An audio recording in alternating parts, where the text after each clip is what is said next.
All parties discussed are presumed innocent until proven guilty in a court of law. This analysis is based on publicly available case status and procedural facts. We do not accuse, we analyze the legal process. And please keep in mind, the content presented in this episode is for informational and educational purposes only. It is based on publicly available records, filings, and news reports. We are not attorneys, and nothing discussed here should be interpreted as legal advice or factual determination of guilt or innocence. All parties mentioned are presumed innocent until proven guilty in a court of law. Please sit back and enjoy the show.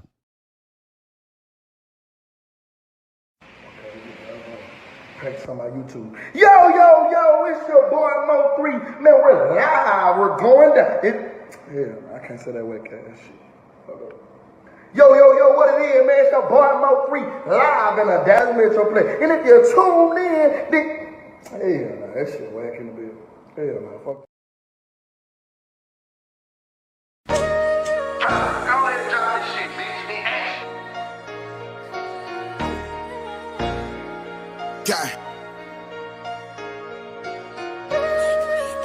I'm bubbling, nigga. 3G4L, nigga. Look. Another state with the game. Got my foot in the sand. Don't mention me in none of your comments. Go pick up your man. Slide and don't say nothing. They go fuck on the bitch. All they know Fat's in jail, but they don't know what he did. Fuck the comments in the post. This is real life. If I ever catch a op, he gon' die that night. Bro be tryna tell me chill. No, I ain't living right. But he know I'm for the smoke, so don't believe the hype. If I got a step, then it is what it is. Balenciaga print. When I drop the little bitch, got it. Walk over him, and we won't say nothing. Fuck getting them touched, bitch, I'ma crush him. That's what I'm body bags, I'm corrupted by homicide. Stuck in war, I'm just tryna get you dropped in somebody. Telling the gang it's only us, don't let them in. We do it on taking back 3 on everybody and my friend. So I'm riding with this crime. Everybody ain't your friend. Everybody ain't your partner, so I've been putting my trust inside my chopper. It's only us, don't let them in. Do it on our own if we got. Lay in your bushes till the morning if we got to, yeah. 100 pounds, I broke them down, I swear I ran through them. And if a nigga want them problems, we gon' tend to him. I'm in the trenches, relaxed, chillin' with my feet up in my handgun. Niggas just be talking, but ain't saying nothing. I was taught to watch these niggas and keep it pistol. I be damned if I start laying with my nigga, even though I miss him. Niggas acting like bitches, I don't understand them, I don't get them. Got it straight out the trenches with some niggas that'll come kill. Remember when my granny told me I'm a man now? She seen a nigga go get it without no hand down. I'm a real nigga, hands down. Stay focused, ain't got time to be playing around. That's a spaceship in, I can hear what they saying now. Good cushion, the L designer symbols all on my belts. Look in the mirror, boy, you good? Yeah, I'm just talking to myself. I just be thinking about the hood like how I came up from there. And we ain't going back, no cross account, I promise, I swear. Yeah, I been going in early in the morning, stacking up this paper till this shit start getting boring. I kill you, that's a warning. My niggas be on it. All the fucking money got these bitches acting horny. Body bags, I'm corrupted by homicide. Stuck in war, I'm just tryna get you dropped in somebody. Telling the gang it's only us, don't let them in. We do it on taking back 3 on everybody and my friend. So I'm riding with this crime. Everybody ain't your friend. Everybody ain't your partner, so I've been putting my trust inside my chopper. It's only us, don't let them in. Do it on our own if we got. Lay in your bushes till the morning if we got to, yeah.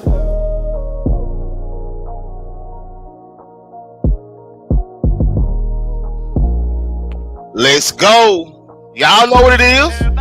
We back in this bitch. Everybody ain't your partner, so I've been putting my trust inside my chopper. It's only us, don't let them in. Do it on our own if we got. Lay in your bushes till the morning if we got to, yeah. Let's go. Shake that little rust off, you feel me? Shake that little rust off, man. You know what I'm saying? First and foremost, man, salute to everybody in the building. Hit the like button, man. Hit the like button. Salute to Sheila for renewing her membership, man. She been rocking out for 7 whole months. Salute to my guy, my dog, 23 OG, for coming through with his $4.99 contribution. You know what I'm saying? Salute to Vaughn for coming through with her $5 contribution, man. And salute to Sheila coming on the back end with her $5 contribution. I don't know why my the goal ain't moving, man. You know what I'm saying? I don't know if it's just on my end or what, man. But we most definitely see the love in the building, man. Look, man, we miss y'all, man, but we back. Can y'all hear me? Let me know if y'all can hear me, man. It's been a minute since I had these headphones on. You know what I'm saying? So it kind of feels kind of different. Let me know if y'all can hear me in the chat, man, before we proceed with the proceeds, man. You know what I'm saying? But y'all know we most definitely back, man. You know what I'm saying? Okay, they hear me loud and clear. Let's go, man. Salute to everybody in the building, man. We miss y'all. You know what I'm saying? We most definitely miss y'all, man. You know what I'm saying? We've been gone for about 2 weeks. You know what I'm saying? We most definitely is back, man. Hold on. I see you, Red Bone. Hold on, let me get to it. You know what I'm saying? Let me get to it. Let me shake some of this rust off. You know what I'm saying? Where it go? And I don't know why to go. Man, I don't know what. Hold on, let me see what's going on back here, man. You know what I'm saying? Yeah, we rusty. But let me just go over here to the star chats because I don't know what's going on with that chat over there. Something wrong with the goal. Yeah, the goal ain't moving. I don't know what's wrong with it. You know what I'm saying? It must be YouTube. Okay, I'm going. Hold on, let me see. I got it set 10 super chats, you know what I'm saying? The $5 jumps, woo, 3 hours. It said how it's supposed to be said. I don't know what's going on with it, but hey, man, we most definitely see the love. Oh, there goes Charlene. What's up with you, Charlene? Thank you, man. Salute to Red Bone for the $10. Salute to Charlene Smith for the $10, man. We most definitely appreciate y'all, man. We miss y'all. And y'all know, man, we coming back with a banger, man. We coming back with a banger, man. We gonna get more into that, you know what I'm saying, when we begin the show, man. We gonna give y'all the whole spiel, the whole rundown on what we about to do, man. Look, bear with us, you know what I'm saying. Let's go. Sheila coming through with the $10, man. You know what I'm saying? Let's go, Sheila. You know what I'm saying? We love y'all, man. We love y'all. And we about to give y'all, man, what y'all been waiting for, man. I know it's been crazy around here. I know, man, you know what I'm saying? Look, man, I ain't gonna say too much, but just know, man, we got y'all, man. So do me a favor.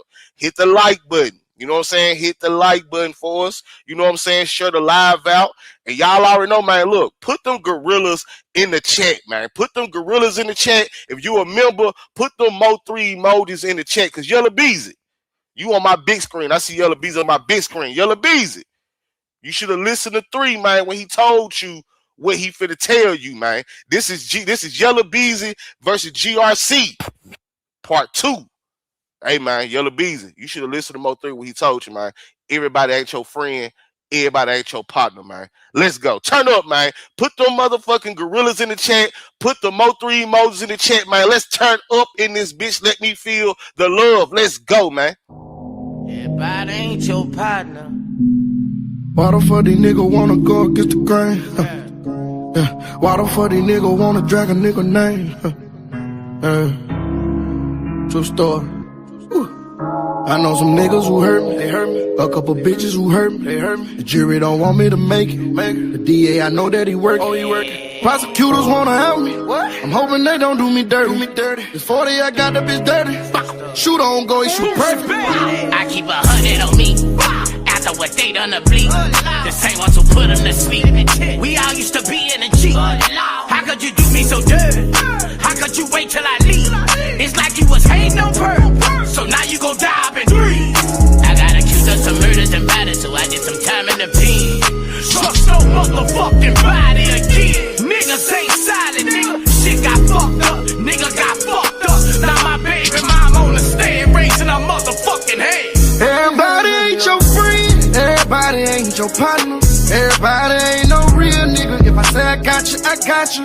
When it's fucked up and get fucked up, just hold it down and keep it silent. And when you're not around, I protect your name. I won't let a nigga talk about you. Everybody ain't your friend. Everybody ain't your partner. Everybody ain't no real nigga. If I say I got you, I got you.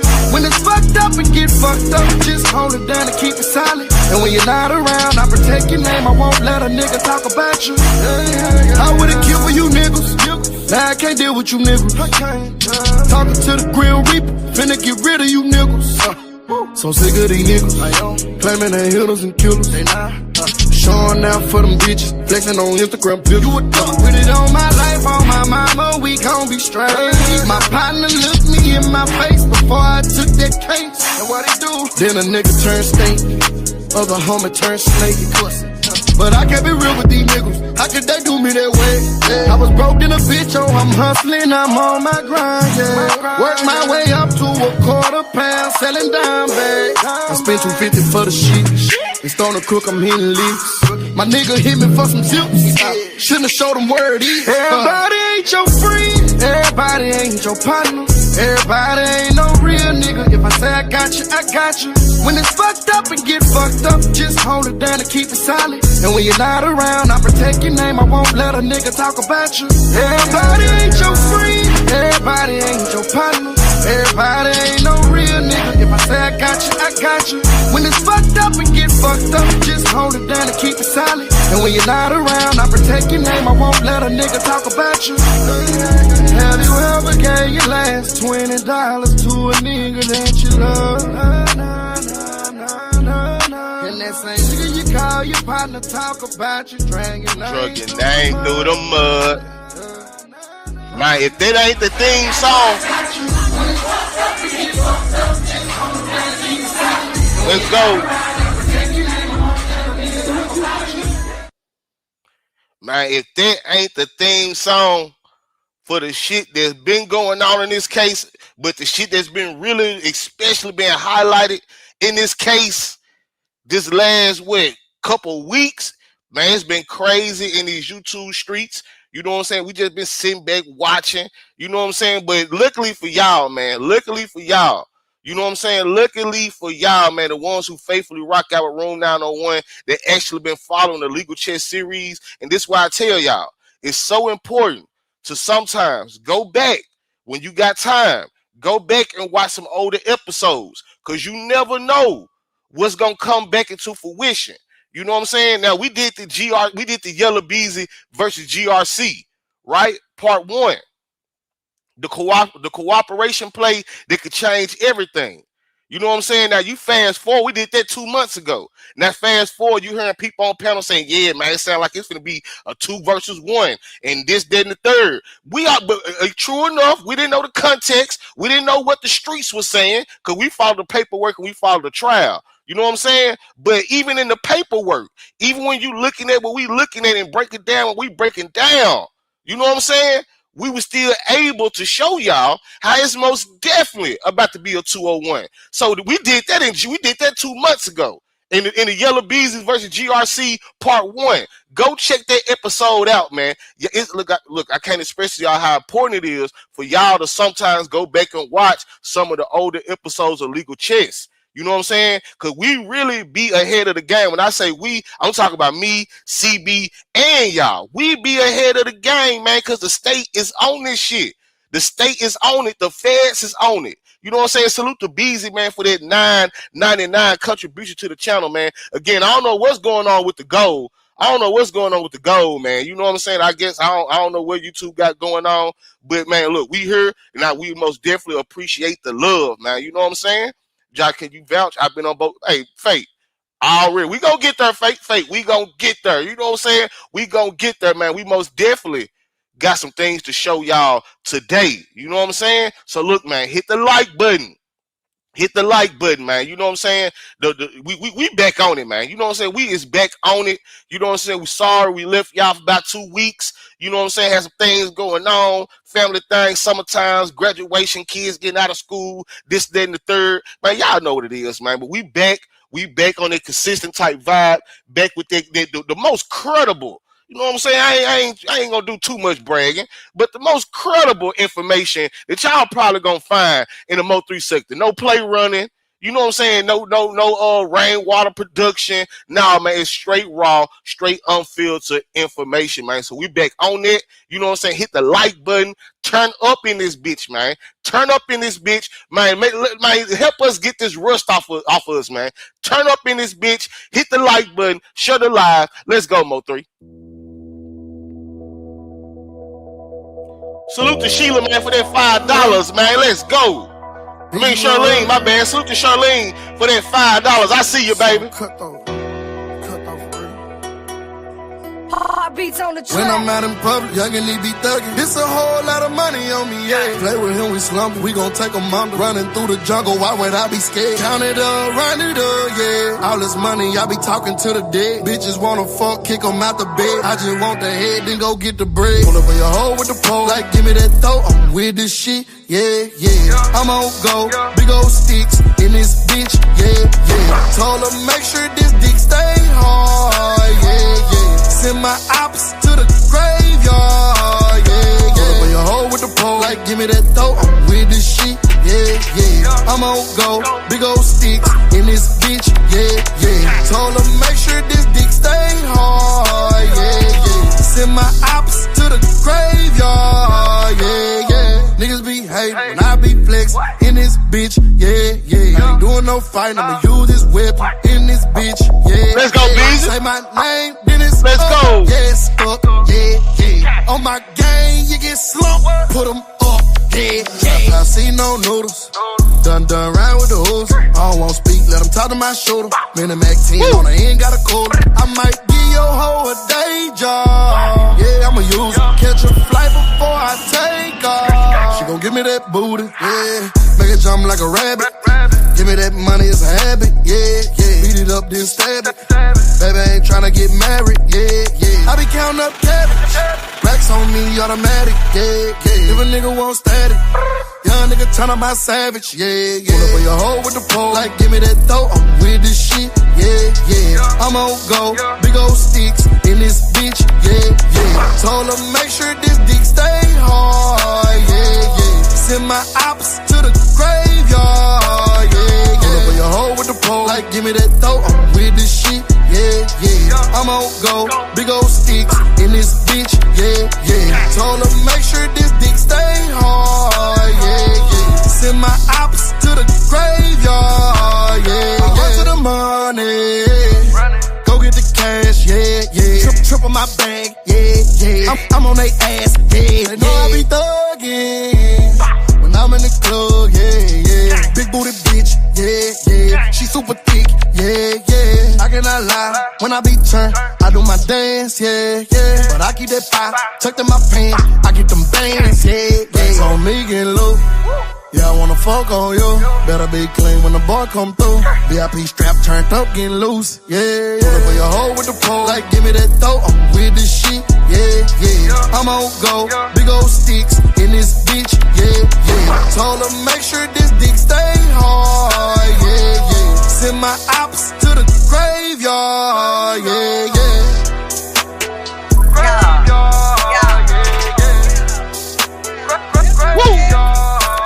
Let's go, Beezy. You already know what it is, gang. Let's get back to the basics, man. Let's get back to the information, man. Maybe want to knock a motherfucking whole head off. Hold on, man. Slow down, man. Hold on. Let me turn your mic up a little bit. See, be over here on this new laptop. Hold on. Let me turn your volume up a little bit. Say something. Knock a motherfucking whole head off. Do you hear me? No, I don't hear you. I don't hear you. Slow down, Gym Shoes. Slow down, Gym Shoes. You know what I'm saying? These people ain't heard from you in 2 weeks, and this how you come back. You damn right. They know CV. They know they CV. They know they CV. They know the scope. I don't know why. I do not know why the goal is not moving. You know what I'm saying? But hey, man, as long as them colors hitting that board, hey, man, that's all that matters, man. But I do not know why the goal is not moving at all, man. You know what I'm saying? But don't let that stop y'all. Don't let that stop y'all, man, from supporting the channel. You know what I'm saying? I think it's YouTube. It gotta be I think YouTube. It's YouTube. Yeah, like a glitch or something.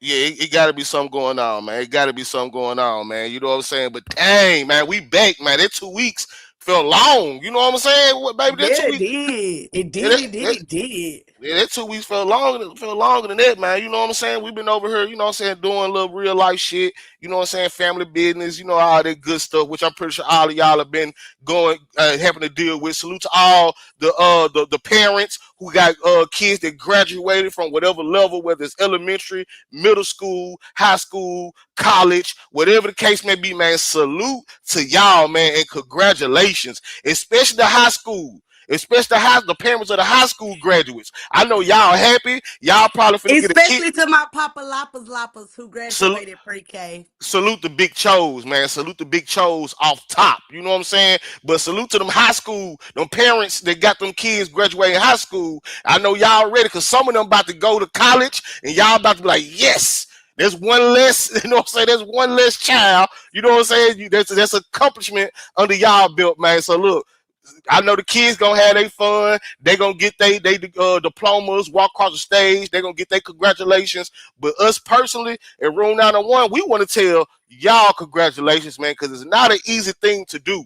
It's not an easy thing to do, man, to get a kid from kindergarten all the way through 12th grade and heading on to their second part of their adult life, man. So salute to y'all and congratulations, man, and job well done, man. You know what I'm saying? Job well done, man. Even the ones that had their kids out here looking good for their prom, you know what I'm saying? Job Let's well done, man. go, Fancy. Let's go, baby. Hold on, I'm trying to get to it. I don't know why, man. Let's go. YouTube tripping today, but it's all right, y'all. Yeah, We YouTube go. tripping today. They tripping. Let's go, my friend said, welcome back, welcome back, welcome. Oh, let me say how she said, welcome back, welcome back, welcome back.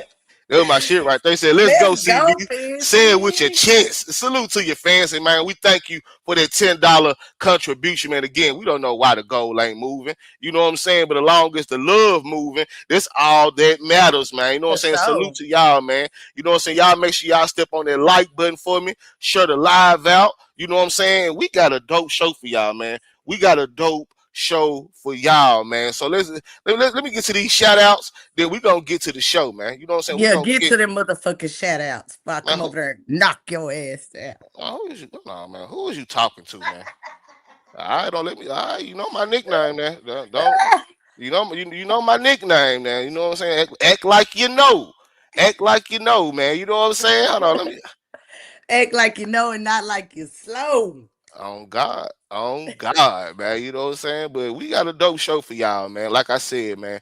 You know what I'm saying? As for us, we continuing on with what we've been on.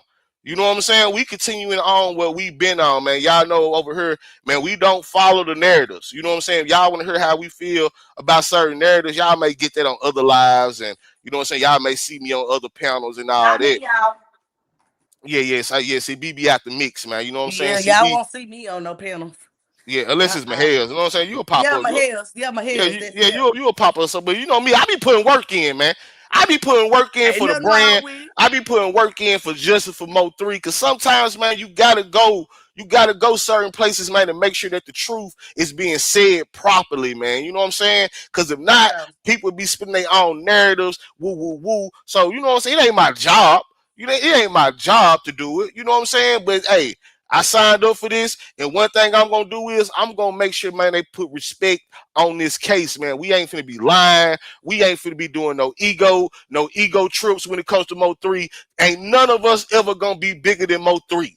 None of us. You know what I'm saying? So always, man, stay humble and, man, make sure, man, you speaking the truth, man. If you're gonna be covering this trial, speak the truth, man, to the best of your abilities. We all gonna be wrong sometimes, woo, woo, woo. But it's a difference. It's a thin line between being wrong and just straight up lying on some bullshit. And sometimes niggas be around here just straight up lying on some bullshit. I ain't gonna lie to you, and I'm sick of it. You know what I'm saying? I get sick of it sometimes, man. But salute to Tyron Lynch, man. You know what I'm saying? Salute to Tyron Lynch. Salute to Big Sis 4L for being in the building, man. Let's go, sis.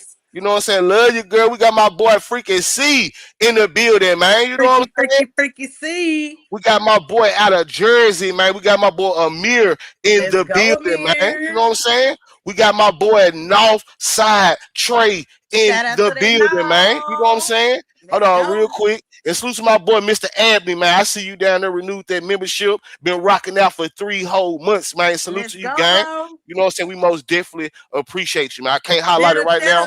Better Cheddar got a membership as well. I like the name Better Cheddar. Okay, Let's go, Better Cheddar. And salute to Better Cheddar. You know what I'm saying? For joining the membership gang, man. You know what I'm saying? Salute to y'all, man. We most definitely appreciate y'all, man. I can't highlight it because I'm at the top of the chat right now, but we most definitely appreciate it, man. You know what I'm saying? Salute to my boy Northside Trey in the building. You know what I'm saying? Salute to Charlene Smith is in the building, man. And then we got Sheila in the building, man. Sheila, my Sheila. Been holding down the fort, man. She been holding down the fort as well as Sis Kimberly, man. You know what I'm saying? Hey, salute to Kimberly in the building, man. You know what I'm saying? Let's go, man. We got the gang. Pretty Problem Nisha in the building, man. We got my boy Straight Ballin' in the building, dog. You know what I'm saying? Let's go. Right there. We got my boy 23 OG in the building, man. What's up with your gang? We got positive vibes in the building, man. You know what I'm saying? We got Cat Eyes in the building. What's up with your Hey, cat cat eyes? eyes. We got Miss Lowdown Hey, in Miss the building. Lowdown. Hold on, man. I gotta hit Miss Lowdown with this one. I gotta hit Miss Lowdown with it, man. Salute to Miss Lowdown, man. You know what I'm saying? Where it go? Here we go. That's right, baby. That's what you do. Every time I hear it, I think of RoboCop. That's right, baby. That's what you do. Down in the building. Hold on, man. You know I'm rusty. I still got the banner up. Hold on. Let me take this banner down. Y'all forgive us, y'all. It's been 2 weeks. You know what I'm saying? And then nobody in the chat tell me, Yeah, Josh, why you got the banner up? You don't do our people like that. What is you talking about? You gotta show who's in control. Do you see who in control right here? Boom, look at her. I don't Bold and I don't beautiful. I don't know what you're talking about. I don't know what you're talking about. You know what I'm saying? Well, salute to Miss Lowdown in the building, man. Let me unclick this so I can scroll. You know what I'm saying? Salute to Vaughn in the Let's building, go, man. You know what I'm saying? bud. Let's go. Who else we got in here, man? Salute to AC Shakura in the Let's building, go, man. You know what I'm AC. saying? Let's go. Who else we got in here? Man? I'm scrolling, making my way downtown. Salute to my boy, slow walking guy in the building, man. What's up with Let's your go, brody? bro. We got Pretty Gems in the building, man. What's up with y'all? Let's go, Let's man. Let's go, man. go. Y'all make sure y'all hit that like button. You know what I'm saying? Let's get the likes to at least 100 done. Let's get the likes to at least 800 done, man. You know what I'm saying? Let's go, man. Who else we got in here? Let me scroll down. See who we got in here. We got Buddha Love in the Hey, building, man. Buddha You know what I'm Boo. saying? Salute to Buddha, man. You know what I'm saying? Let's go, man. We got Scorekeeper. Salute to Scorekeeper, man, for Let's those go, cheers. scorekeeper You over know what I'm there on saying? Let's Twitch. go. Let's go. We got Phaedra in the building, Hey, man. Phaedra. We got Fancy Ketchup in the Let's building, go, man. Fancy. We got my boy straight balling in there, bitch. You know what I'm saying? Straight bowling. That's my boy Let's right go, there. man. Salute my boy straight balling, man. You know what I'm saying? We got Red Bone coming through with her contribution, Let's showing go, love. sis. Let her presence be filled off the top rope, man. Love my sis. Salute to Red Bone, man. Man. Let's go. Who else we got in here? Man? Hold on. I'm scrolling. You know what I'm saying? This first day out type shit. You know what I'm saying? Salute to Patricia Brown Let's in the go, building. Patricia. I Let's see go, you, man. baby. Let's go. Let's get it, man. Salute to my boy Beezy, man, coming through. You know what I'm That's saying? my Let his bro. presence be felt. Oh shit, man. Let's go, Red Bone, for showing that love Let's over there on go, Twitch, man. sis. You know what I'm saying? Let's motherfucking go, man. Salute, man. It's 200 plus more. Let's go, man. Salute to Red Let's Bone, man, for go. showing that love over there, man. You know what I'm saying? Salute to my boy Big Ben in the building, man. Let's go, man. You know what I'm saying? Let's go, Ben.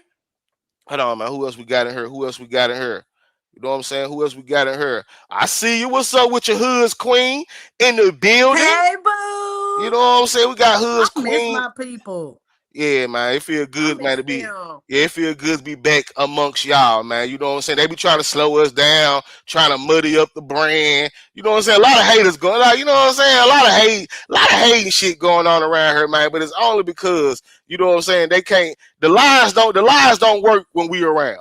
You know what I'm saying? The lies can't work. The lies can't lie when the truth is around, man. You know what I'm saying? Please understand that. And salute to Denise in the building, man. Let's You know what I'm go, saying? Denise. Denise me, Let's please. go, man. Let's Salute to the go. sis Dominique in the building, Hey, homebody and mommy. Dom. Let's go, man. Let's go. We got my boy, West Dallas You Savage, man, already know. WD WD. My in the bro. building, man. God bless you, brother. You know what I'm saying? God bless you, my guy. You know what I'm saying? Who else we got in here? Man? We got the third chair of this legal chess thing. My baby boo. Let's Hey. go, man. Salute to the sis adjusted fate, man. You know what I'm saying? Be around here putting in work as well for the truth. You know what I'm saying? See, they be trying to play on our tops, but for some of us, it just ain't gonna happen. We ain't going. Man, nah, man. We ain't no Hell no, we idiots. won't go. We Hell ain't no, we won't go. Yeah, we ain't no idiots, man. We is not no idiots, man. We way too intelligent over here, man. You know what I'm saying? We got people like my boy Slide for 3 who Let's know go, better. Slide. You know what I'm saying? Salute to my bro Slide for 3 in the building, man. We just know better, man. You know what I'm saying? Salute to AC Shakura in the building, man. You know what I'm AC. saying? We just know better over here, man. We this ain't no dumb bunch over here, man. You know what I'm saying? This ain't man. You can't play on our top, This man. ain't that, and that ain't Yeah. this. You can't play on our top over here, man. You know what I'm saying? We laced up, man. You know what I'm saying? Salute to my boy Adam Fears in the building, man. You know Let's what I'm go, saying? Adam. We got the sis Steph in the Hey, Steph, building, I love man. you, sis. I You know what I'm love saying? you. Free Free facts. facts. Free that boy Fats, man, until it's backwards, man. You hear me? And long live MO3 and just for MO3, but most definitely, man, free Fats, man. We got the sis. Sco fan. What's up with your little sis? Let's go, sis. Let's go, man. You know what I'm saying? We got Quee in the building. Hey, boo. You know what I'm saying? Let's go. Who else we got in here, man? You know what I'm saying? I know it's a lot going on, man. It's been a lot going on. You know what I'm saying? The narrative's been narrating, man. You know what I'm saying? The narrative's been narrating. Let me say it like that. The narrative's been narrating, man. You know what I'm saying? But we hear about y'all know how we give it up, man. We gonna stick to the information and we may confirm some of the narratives. But if we confirm it, we gonna do it by way of this paperwork, man. We ain't all the other shit, man. Look, we ain't got time for it, man. Salute to Reggie Woods in the building, man. You know what I'm saying? Salute to A1 since day one. Leisha B in the building, hey, man. Leisha. Let's go. Salute to Rap Snacks. She said class of 2026, man. Salute to the class of 2026, man. You know what I'm saying? Salute to you, Rap Snacks. We got King Lion in the building, man. Let's go. Let's go, man. Let's go. Who else we got in here, man? We got Miss Taurus. Take over, bitch. Let's go, man. Salute to Miss. What is it? Miss Taurus. Yeah, Miss Taurus in the building, man. Rocking out with Room 901, man. You know what I'm saying? Yeah, we back on it, man. We back on this content. You know what I'm saying? Salute to Tennessee girl in the building, man. You know what I'm saying? Hey, Tennessee girl. Salute to Better Cheddar for becoming a new member, man. You know what I'm saying? I'm able to highlight it now, but salute to Better Cheddar for being in the building and for grabbing that membership, man. Better Cheddar. I love that name. Yeah, that sound like a good bag of chips. I ain't gonna lie. That sound like a good bag of chips. I need my cheddar to be better. So, Josh, you might as well go on and slide me some cheddar because I need it to be better. Girl, you might well go and take a nap or something. I'm just playing. Salute to that dude, 73, man. You know what I'm saying? Salute to my boy, that dude in the building. Man, we got Cup in the building, man. What's up with your cupcake? I don't know where CB over here, all man. You know what I'm saying? Salute to my boy, Mr. Abney, man, for renewing that membership, being locked in for 3 months. I don't know what you on, man. You know what I'm saying? What you mean? Because we can do it right here. Nah, we ain't gonna do it right here. Look, stop distracting me. Let me get through this. Let me get through this. Okay. Can I get through this? Yes. All right, cause I'm on your ass. Salute to Boogie forever, man. Salute to Boogie forever, man. You know what I'm saying? Let's go, man. Who else we got in here? Man? We almost at the bottom. You know what I'm saying? We almost at the bottom. Let me see. I don't want to miss not a person. Let's go, Power Ranger Slayer, for renewing that membership, man. Been locked in for 4 months, man. She said, let's go to the best duo, man. You already know what it is, Power Ranger Slayer. And we thank you for renewing that membership, gang. Thank you. You know what I'm saying? Then my boy, Mr. Abney, went over there on Twitch and showed some love, man. You know what I'm saying? Salute to my boy, Mr. Abney, man. We most definitely appreciate you, gang. You know what I'm saying? Salute to No Love in the building, man. You know what I'm saying? Let's go. We got my boy King 23 in the building, man. My boy King 23 blue over here. He earned his stripes. I don't know. Let me see. Hold on. Let me check. I know I got him right over on my King Twitch. 23 be on their ass. Hold on. Let me my see. boy King 23 earned his motherfucking stripes. Nah, he ain't. I got him. No, you got him. Yeah, okay. Man. My boy King 23 earned his motherfucking stripes over here in room 901, man. Salute to my boy King 23, man. You know what I'm saying? Another nigga gonna get some straightening around here. King 23 is like the male version of Adjusted Fate. Them two in the chat together. Oh yeah. And you King 23 don't forget shit. Oh no, that nigga memory bank is on full. You hear me? Yeah, he don't forget shit. If he said, I'd be like, okay, all right, bet. But him and Adjusted Fate in the chat together, me and CB on the panel together, King 23 and Adjusted Fate in the chat together, can't fuck with it, man. You can't fuck with it, man. You know what I'm saying? Nah, for Salute to sure. my boy, man. Salute to Kiki in the building, man. You know what I'm saying? Kiki boo. What's up with your five? What's up with your mighty? All is well, mighty. All What's is poppin', well, man. all is well. What's poppin', mighty? I can't wait. I can't wait to just start this show so you can have something to focus on, because you was really over here tripping, man. You know what I'm saying? Salute to five, man. Undying love, my guy. You know what I'm saying? We got Boogie showing love over there on Twitch, man. Let's go, Boogie. Let's go, man. Oh shit. We got my boy, motherfucking Soul Player in the building, man. Soul Player been having it rocking like a cut off stocking around that bitch. You hear me? Me off today. Man, leave Soul Player alone, man. You know what I'm saying? My boy probably got a Bud Light over there, ice cold, about 4 blunts rolled up. You know what I'm saying? Hey, Soul Player been back in rare form though, man. If y'all ain't subscribed to my boy Soul Player, man, go tap in with Soul Player, man. That man been in, he been back in his prime on this shit, man. Good to see my boy Soul Player. back I'm out proud here, of man. you. Most definitely, man. Salute to Mad Dog in the building, man. Let's go. Mad Dog. Who else we got in here? Man? I don't want to miss not a soul. You know what I'm saying? Especially on the first live, big. Now, next live, we might not, you know what I'm saying, have to do this. But, man, I got to salute to y'all, man, because we miss y'all, man. Salute to my boy, Tree Appeal Digital in the building, man. With you know what I'm saying? Ass. Let's go, man. Ass. He All right, said, have you ever thought about doing a Toby Shook episode? He did ask that question. Ooh. We might have to do a legal chess, Toby Shook versus the prosecutor, Tommy Adams. We might have to do that, man. You know what I'm saying? We might have to do that. Salute to Cleveland Grave Digger in the building. You know what I'm saying? Let's go, Grave Digger. Salute to my boy GTG in the building. You know what I'm saying? Big Mississippi Step, I see you. 5 all is well. Mighty 55. Undying love, my guy. You know what I'm saying? Nah, for all real. Right, man. All is well. Girl, you ain't well at all, man. But I think that's everybody, man. You man. don't know what I am. She said, Josh, bro, don't you miss me. You know, guy, you was at the top of the top. What you talking about? You was at the top of the top, first. Big sis. What are you talking about? Sis, I gotta call you too. I gotta chop it up with you, sis. You know what I'm saying? But you know I love you, girl. You know I love you, man. You know what I'm saying? Salute to y'all, man. Salute to everybody in the building, man. What's up with you, Vic? What's up with you, Vic? I see you in here, man. Vic?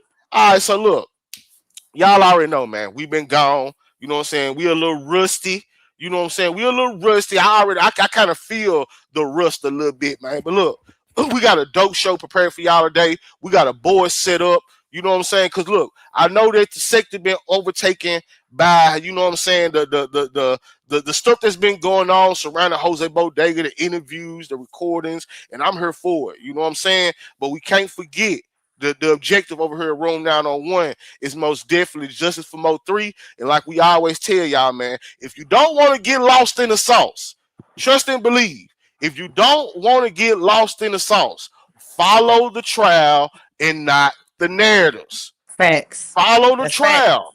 Because people like to play on your top and be like, man, y'all don't know what's going on. Woo, woo, woo. They can't say that about us in the game. You know what I'm saying? That's why they hate us. That's why you heard niggas with 200-some thousand followers so pressed about me. I'm sick of this nigga. I bet you we're sick of a nigga because them lies and plays ain't gonna work as long as I'm on this board, gang. It just ain't gonna go. You know what I'm saying? It ain't gonna go. You got people at 1 minute they saying Jose Bodega ain't snitching. Then when they get mad at him, now all of a sudden he a rat. Man, you can't believe half of these people, man. You know what I'm saying? If I don't reference them over here, people like Madam Oracle. You know what I'm saying? People like Mahia. You know what I'm saying? You want to tap into that Dallas business. My nigga's so player. You know what I'm saying? So on and so forth, man. But a lot of these other motherfuckers, man, it's a money grab. It's ego. Motherfuckers want to be the biggest. Motherfuckers want to be the Mr. Know-it-all, man. But a man that knows everything knows nothing. Nothing at all. At motherfucking all, man. You know what I'm saying? That's why niggas around here talking about Mo3 still alive and all this shit, man. Man, look, man. Don't listen to him, man. I'm gonna go ahead and say it, man. Fuck it. Don't listen to these people, man. And if you do listen to them, even us, fact check these motherfuckers, because they would tell y'all anything, man. You know what I'm saying? Yes, man. Salute to my sis Ja in the building, man. You know what I'm saying? Salute, Ja. I see you, Shay. I see you, Shay. What's up, Big Rose? But yeah, Let's man. go, So, y'all. so y'all know, like we always say, man, we are back to do maintenance, man. We are back to do maintenance. You know what I'm saying? We got a board set up for y'all. You know what I'm saying? Because Yella Beezy does have a hearing on tomorrow. You know what I'm saying? So we're gonna go through that hearing real quick. Then we're gonna get into the main course, which is Yella Beezy versus GRC part 2. All right.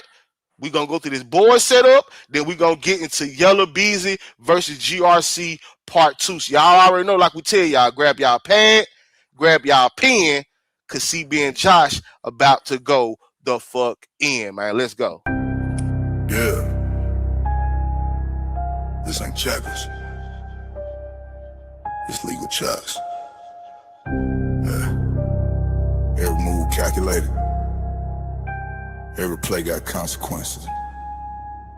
Legal chess, I'm moving pieces, they don't see the ball. Courtroom pressure, every move can start a war. From the streets to the stand, yeah, it's all connect. One wrong move, whole case get dissected. Legal chess, yeah, we playing for keys and indictments. Testimony, secrets run deep. You see a headline, I see strategy. Welcome to the game, this legal chess with me. Prosecutor bitter, stacking layers like a cake. Different state of watching, trying to find a mistake. Sabuna's getting served, witnesses on the clock. Some gon' fold under pressure, some side as a rock. Plea deals on the table, that's a dangerous play. One flip, change the board, now the king in the way. They was riding together, now they telling the truth. Or they telling the story just to shorten their noose. It's deeper than the charges. It's deeper than the crime. It's about who controls the narrative. Yeah. Legal chess, I'm moving pieces, they don't see the ball. Courtroom pressure, every move can start a war. From the streets to the stand, yeah, it's all connected. One wrong move, whole case get dissected. Legal chess, yeah, we playing for keeps. Indictments, a testimony, secrets run deep. You see a headline, I see strategy. Welcome to the game, this legal chess. When it's trial time, you watching the headlines. I'm breaking down the strategy. Every move, every play, every angle. This legal chess strategy.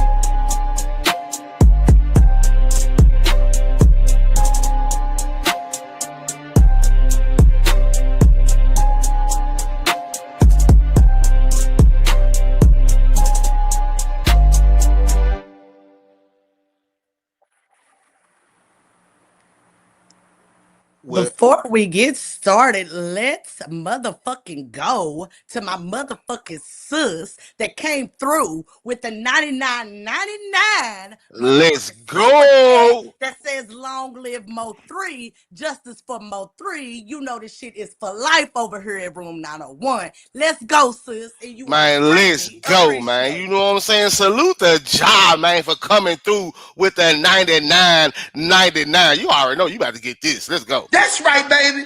That's what you do. Every time I hear that, I think of RoboCop. That's right, baby. That's what you do.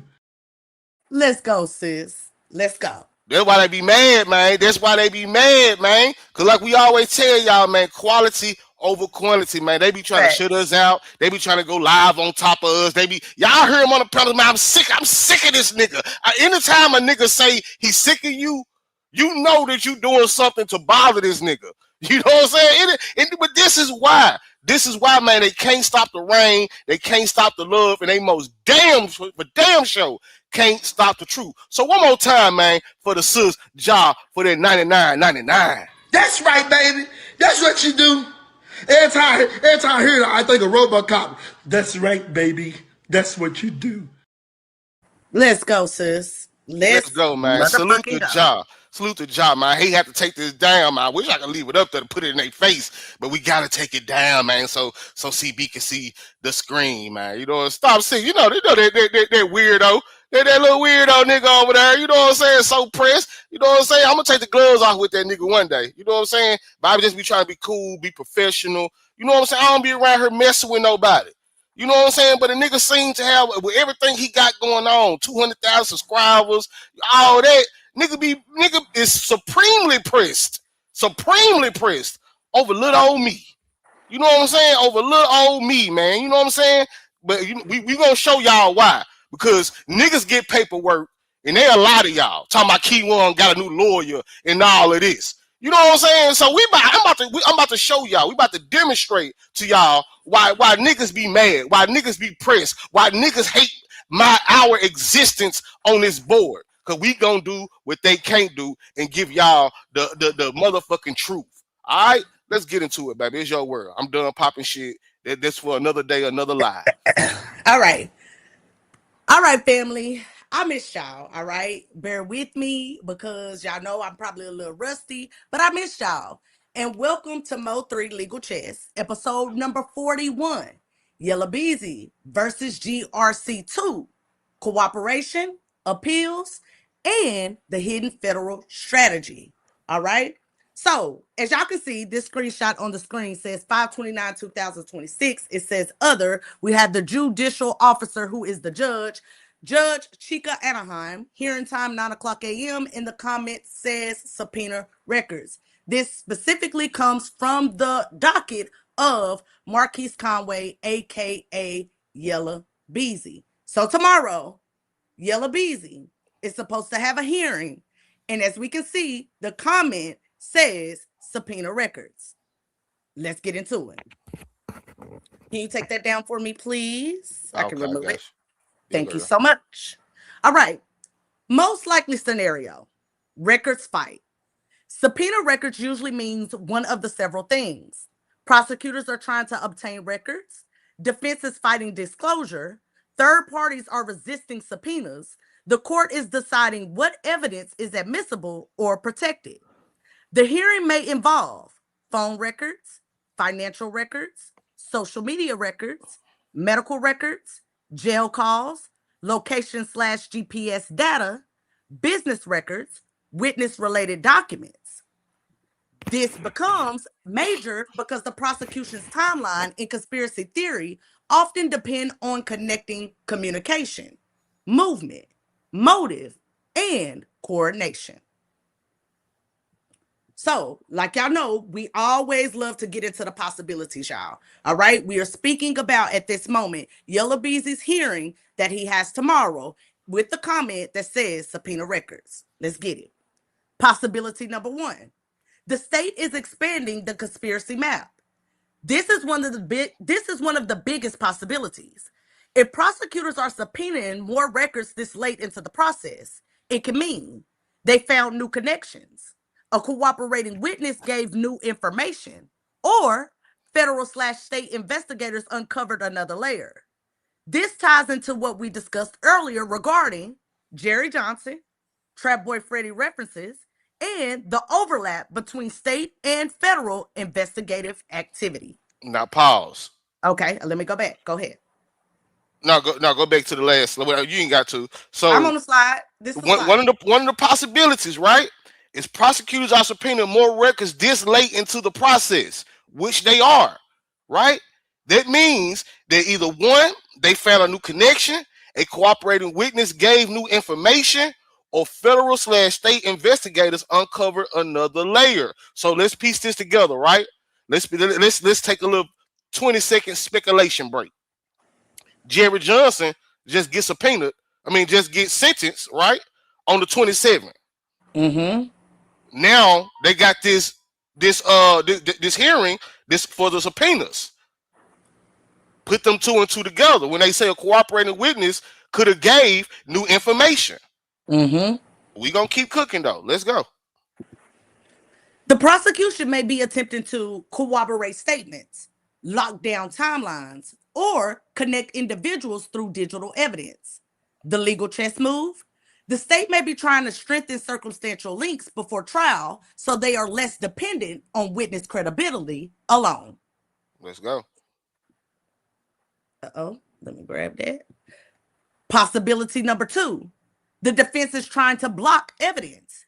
This hearing could also be the defense saying, these subpoenas are overly broad, irrelevant, prejudicial, or violate privacy rights.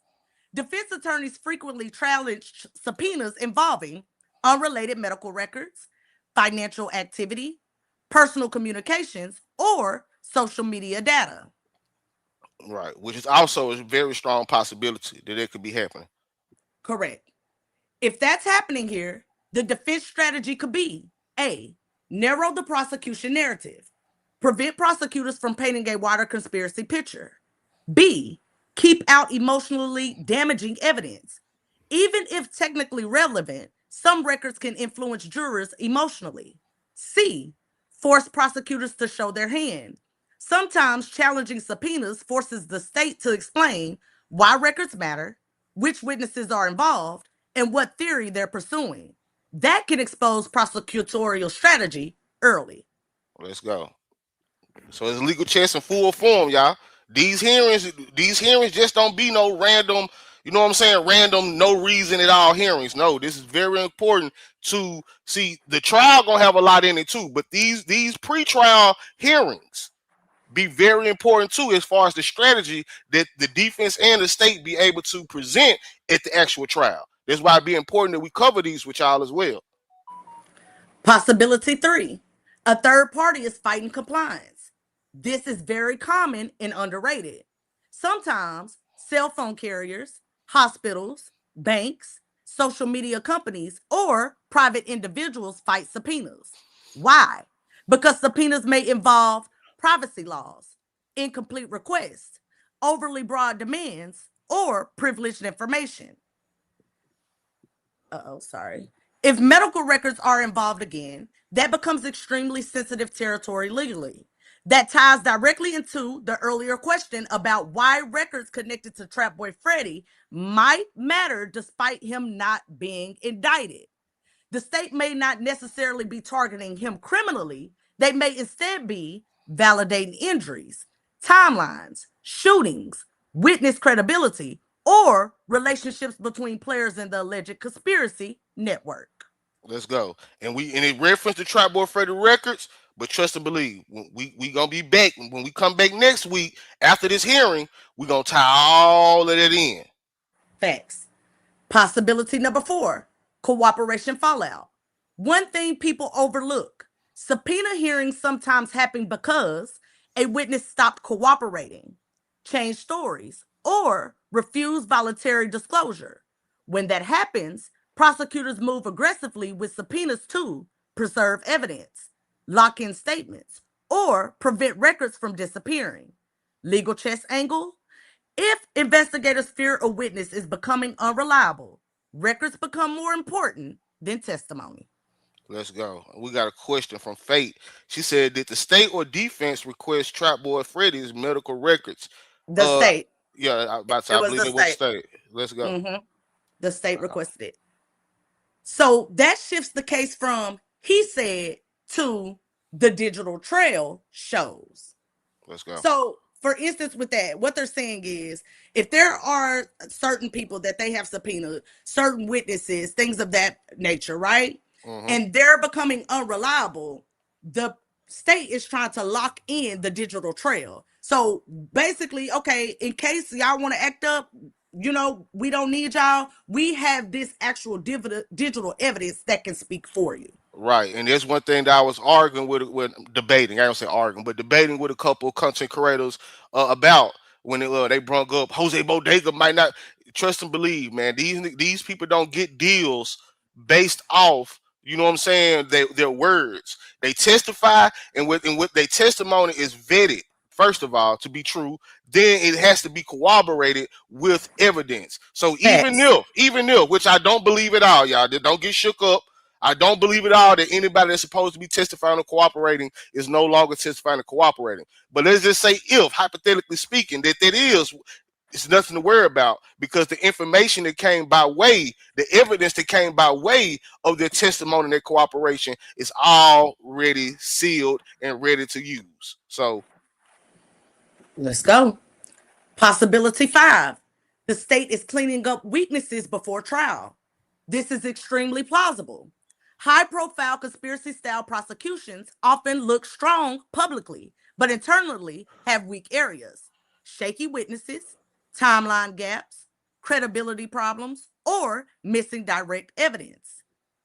A subpoena records hearing could signal prosecutors are patching holes, authenticating evidence, or trying to make exhibits trial ready. let's go. That does not automatically mean the case is weak. It means they are preparing for anticipated defense attacks. Let's go. So when you talk about a hearing, when you talk about a hearing about subpoena records, they talk about the bank records, the cell phone records, and all of this. This stuff has to be argued over before it gets fully submitted to be used in trial, partially, or whatever the judge chooses to rule on. It has to be argued, all right? And then with these pretrial hearings like this one is for. All right. Possibility number 6, defense fishing expedition. The defense could also be issuing subpoenas themselves.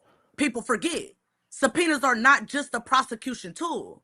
Defense attorneys may be seeking investigative records, police communications, internal reports, Brady/Giglio material, surveillance logs, or alternative suspect evidence. If so, this hearing could become very important because the defense may be trying to expose investigative inconsistencies, show tunnel vision, or challenge credibility of detectives/witnesses. That becomes especially powerful if multiple agencies are involved.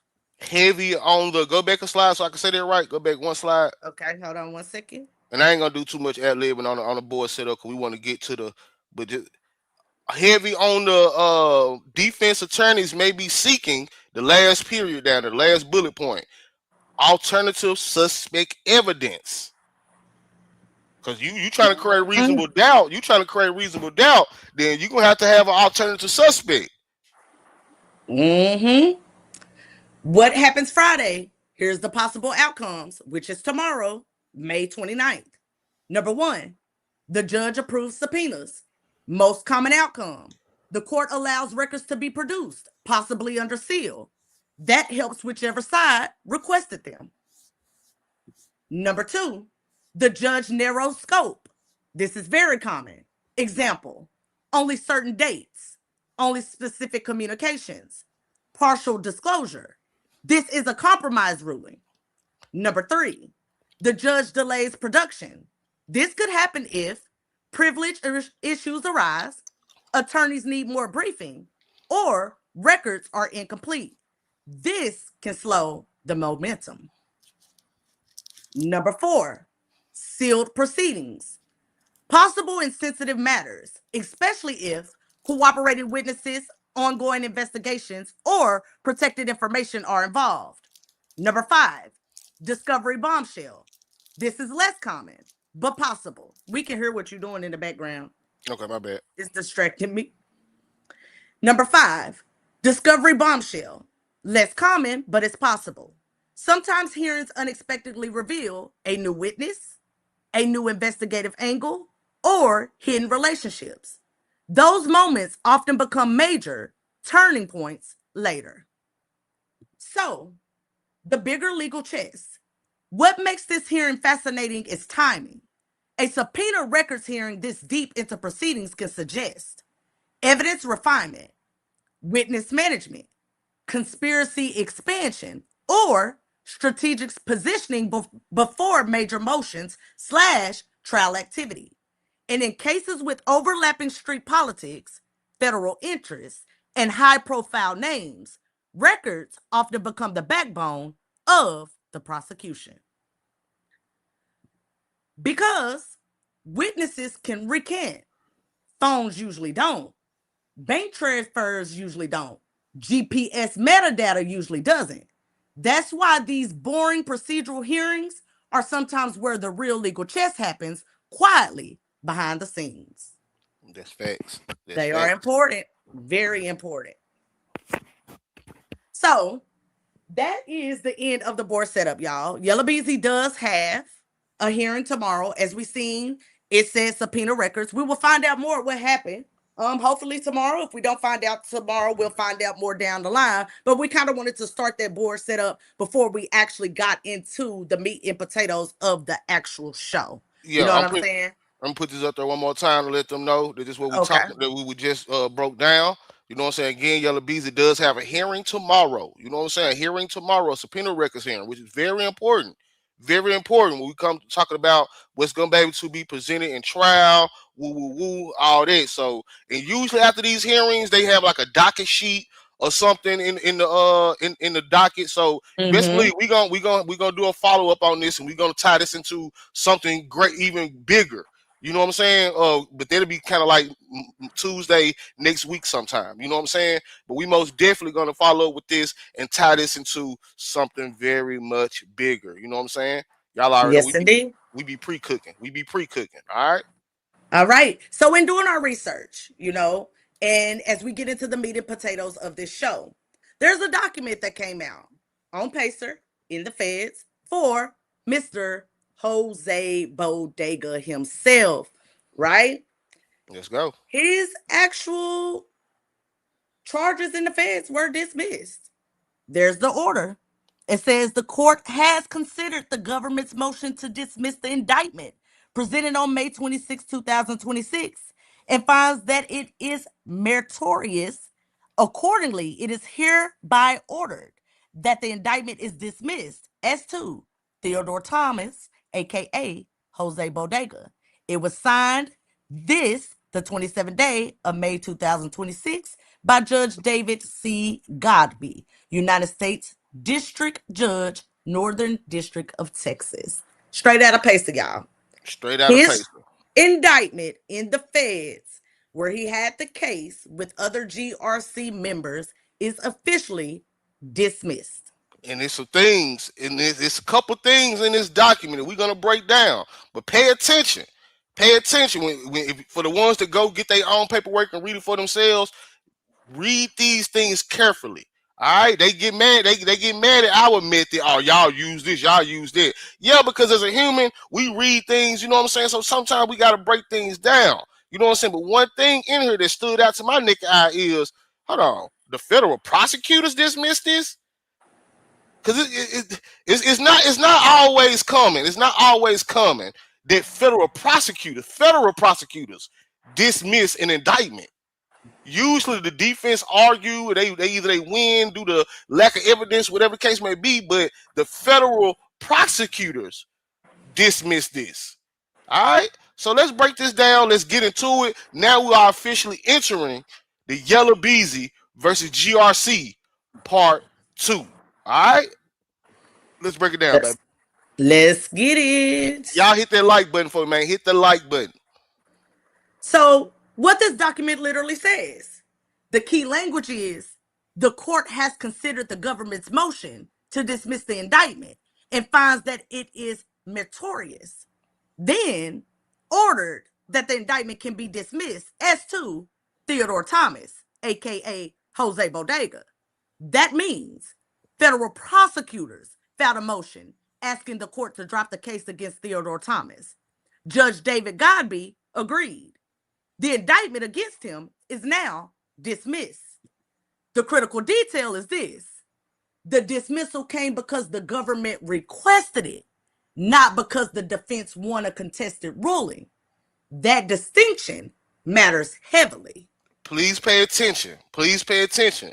It came because the government requested it, not because the defense won a contested ruling. Let's keep going. First of all, what is an indictment? An indictment is the formal federal charging document returned by a grand jury. Once indicted, the government has represented it believes its probable cause exists. The case moves toward trial, and the prosecutors are expected to proceed unless something changes. So when the government later asks to dismiss its own indictment, that signals, number one, a strategic shift. Number two, an evidentiary problem. Number three, a cooperation development. Number four, jurisdictional issues. Number five, witness complications. And number six, or broader prosecutorial restructuring. Let's go. So, Pay attention to number 6, but we'll touch on that later. so the biggest question, why would federal prosecutors drop a case they already indicted? This is where legal chess begins, and there are several possible explanations. Possibility number one, cooperation/witness strategy. This is the first thing experienced federal watchers think about. Sometimes prosecutors dismiss charges because a defendant has cooperated. entered a non-public agreement, become useful in another investigation, or prosecutors no longer need pressure leverage. Federal prosecutors are extremely strategic with cooperation. Let's go. Let's go. We already know it's possibility one is down there. It's down there to go to. A dismissal can happen when the value of testimony outweighs prosecution, the defendant provides intelligence, or the government restructures the case around bigger targets. Now, this document alone does not prove cooperation, but it absolutely raises the question, especially in large conspiracy-style investigations. Dismissals are often viewed through that lens. Let's go. That's deep. To Mm-hmm. have an indictment in the feds, dismiss. That's Right. crazy. Cause That's again, unheard of. cause again, I know over here at Room 901, especially the people that avidly follow the Legal Chess series, we already know what's going on Mm-hmm. with the people that flip. But I'd be lying to y'all if I said that there is cut and dry in black and white. Jose Bodega is cooperating. So what we Mm-hmm. doing is we are continuing to show y'all the tea leaves, because you have people like Keywan White to say, "Man, I need to see it in black and white." Sometimes it won't be, because Black and white. you have non-public agreements. You know what I'm saying? Facts. Which means it won't necessarily be in black and white, especially at this moment. You know what I'm saying? But it's things like this that people overlook. You know what I'm saying? It's other things that people overlook in these documents, that if you line up the sequence of them, you could tell exactly what's going on with a person. What's Facts. up, Jacktown? Salute Jacktown. Possibility two, evidentiary weaknesses. This is another major possibility. Federal prosecutors almost never like dismissing indicted cases unless evidence became unreliable, a witness fell apart, discovery problems emerged, chain of custody issues appeared, credibility issues surfaced, or prosecutors no longer believe conviction odds justify continuing. But Remember, federal conviction rates are extremely high because prosecutors usually overbuild cases before indictment, pressure test evidence early, and avoid weak trials. So a dismissal after indictment is never viewed lightly. Go ahead. we can rule out the weak evidence, because for those Uh-huh. that know, for like salute to Madam Oracle, you know what I'm saying, another one that I'll reference y'all to.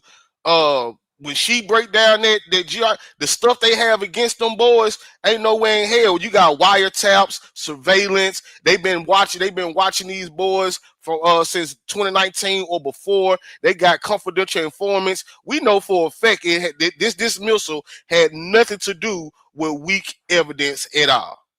What's up, Tech 713? You know what's going on. You know what the business is. All right. Possibility number three, severing weak links from a larger narrative. This is one of the most interesting legal chess angles. Sometimes prosecutors streamline cases by removing defendants that complicate the trial, dilute the narrative, introduce evidentiary fights, or create appellate risk. In conspiracy cases, especially in conspiracy cases, especially, prosecutors often narrow the battlefield, focus on core actors, and eliminate peripheral complications. That can strengthen the government's presentation against remaining defendants. So, paradoxically, I've never seen that word in my life. Dropping one defendant can actually make the broader prosecution cleaner and stronger. Let's go. And again, we talk about the federal, for those that we talk Mm-hmm. about the federal situation, not the MO3 situation. This case was dismissed federally. Correct. Possibility number four, refiling later. One huge thing missing here. The document does not say whether the dismissal is with prejudice or without prejudice. Let's go. And that matters enormously. If dismissed without prejudice, the government can potentially refile later. If dismissed with prejudice, the case is permanently dead federally. This order itself does not specify. Let's go. So they sound like still holding a little leverage. So that means we would need the government's original dismissal motion or docket context to know the true strategic implications. Federal prosecutors sometimes dismiss temporarily because they need more evidence. Another proceeding takes priority. A witness issue exists, or timing considerations matter. And that Let's go. stuck out to me because I've rarely seen a document that has dismissed charges that does not say either with prejudice or without prejudice. So Right. something's going on. Something Right. is definitely going on. Sound like they still trying to hold as much leverage as they Leverage. can and control Exactly. over the situation. Because leverage is control. If I have leverage over you, I can control you. You know what I'm saying? So yeah, but keep going. So another key detail, meritocracy. Why did I say that? Say it, Josh, because I can't even get it out. Hold on, I can't even see it. Meritorious. The judge There you says go. the government's motion is meritorious. That simply means legally sufficient, justified, and appropriate. This is important because judges do not automatically rubber stamp dismissals blindly. Under Rule 48A of the Federal Rules of Criminal Procedure, the government must obtain leave of court to dismiss charges. So, usually judges approve these motions unless prosecutors are acting improperly, violating rights, or manipulating proceedings unfairly. So Judge Gabi is essentially saying, I reviewed this request and I find it proper. Because he already cooperated. But let's go. So let's talk about the timing of the things, right? Because I thought the timing was interesting, right? So let me take this down. So it was filed May 27, 2026, right? The motion referenced May 26, 2026. So that tells us that prosecutors did move quickly, the judge acted immediately, and there was likely no major dispute over the dismissal, right? It was already agreed upon. So fast judicial approval often suggests this. The issues was already understood, uncontested, and it was procedurally straightforward. Let's go. This is an agreement. In layman's terms, this is something that was already agreed upon. You do this for us, and we gonna do this for We'll do you. this for you. Facts. So, the legal chess optics. This type of dismissal creates a several ripple effects publicly and legally. To the defense side, it can be framed as the government backed off. The evidence wasn't strong enough. The case collapsed. To the prosecutors, they may view it as strategic narrowing, resource allocation, witness management, or tactical restructuring. Let's go. Witness management. Give me witness management for 500. To remaining defendants, this can create anxiety because people start wondering, did someone cooperate? Is the government reorganizing? Who becomes more exposed now? That psychological effect matters in federal cases. Let's go. So, what experienced federal observers usually watch next? After a dismissal like this, people immediately look for sealed filings, cooperation indicators, plea agreements, sentencing reductions elsewhere, superseding indictments, immunity developments, witness list shifts, or later appearance connected to other defendants. Because often the real story is not the dismissal itself, it's what happens after it. And y'all already know we gonna be following it like a motherfucker. Hold on, let me read lovely JJ. He said, Okay. So if he doesn't keep his word, they could proceed with the Fed indictment. As of right now, because it didn't say whether it was prejudice or not prejudice, as of With right or now, without. Yep. they can most definitely, like, they still have their leverage over him. That's why it really, people got to learn how to break these documents down, right? And they got to know what they're reading. So a lot of people are under the impression that Jose Bodega will not show up for this MO3 trial, right? But pay attention to how the feds moved. They didn't put in his motion to dismiss with or without prejudice. So that means, Mr. Jose Bodega, if you don't keep up your end of the bargain, and I'm saying if you are cooperating, I think you are, but I'm just saying for the sake of legal chess and to be fair, if you are cooperating and you don't hold up to your end of the deal, boom, that can come back. Right. Come on, Most y'all. definitely. Over here at Legal Chess Family, please, please, please make sure y'all listen to me. Pay attention to the trial, not the narratives, because these people do not read and they don't understand what they're reading. The feds are moving strategically along with the state. If they were not going to come back, or if there was a possibility that they would not come back and charge him, they would have put that in the document. They did Right. not. Exactly, exactly. Real quick though, salute to Flip Mode, man, for those cheers Let's over there go, on Flip Twitch. Mode. Salute to Flip Mode, man. We got Miss Scorpio Life, you know what I'm saying, coming Hey, through Miss with the Scorpio. 4.99, then backed up with another 4.99 contribution to the channel. Again, I don't know why our goal is not moving. You know what I'm saying? There must be a YouTube glitch or something. But like I said, as long as the love moving, that's fine with me, man. Salute to Miss Scorpio Life and salute to Flip Mode, man. Thank y'all, thank y'all, thank y'all. You know what I'm saying? Let's go. So, one important legal reality: a dismissal does not equal factual innocence, and it also does not automatically mean wrongdoing by prosecutors. It simply means the government decided continuing this prosecution was no longer the path it wanted to take. Why?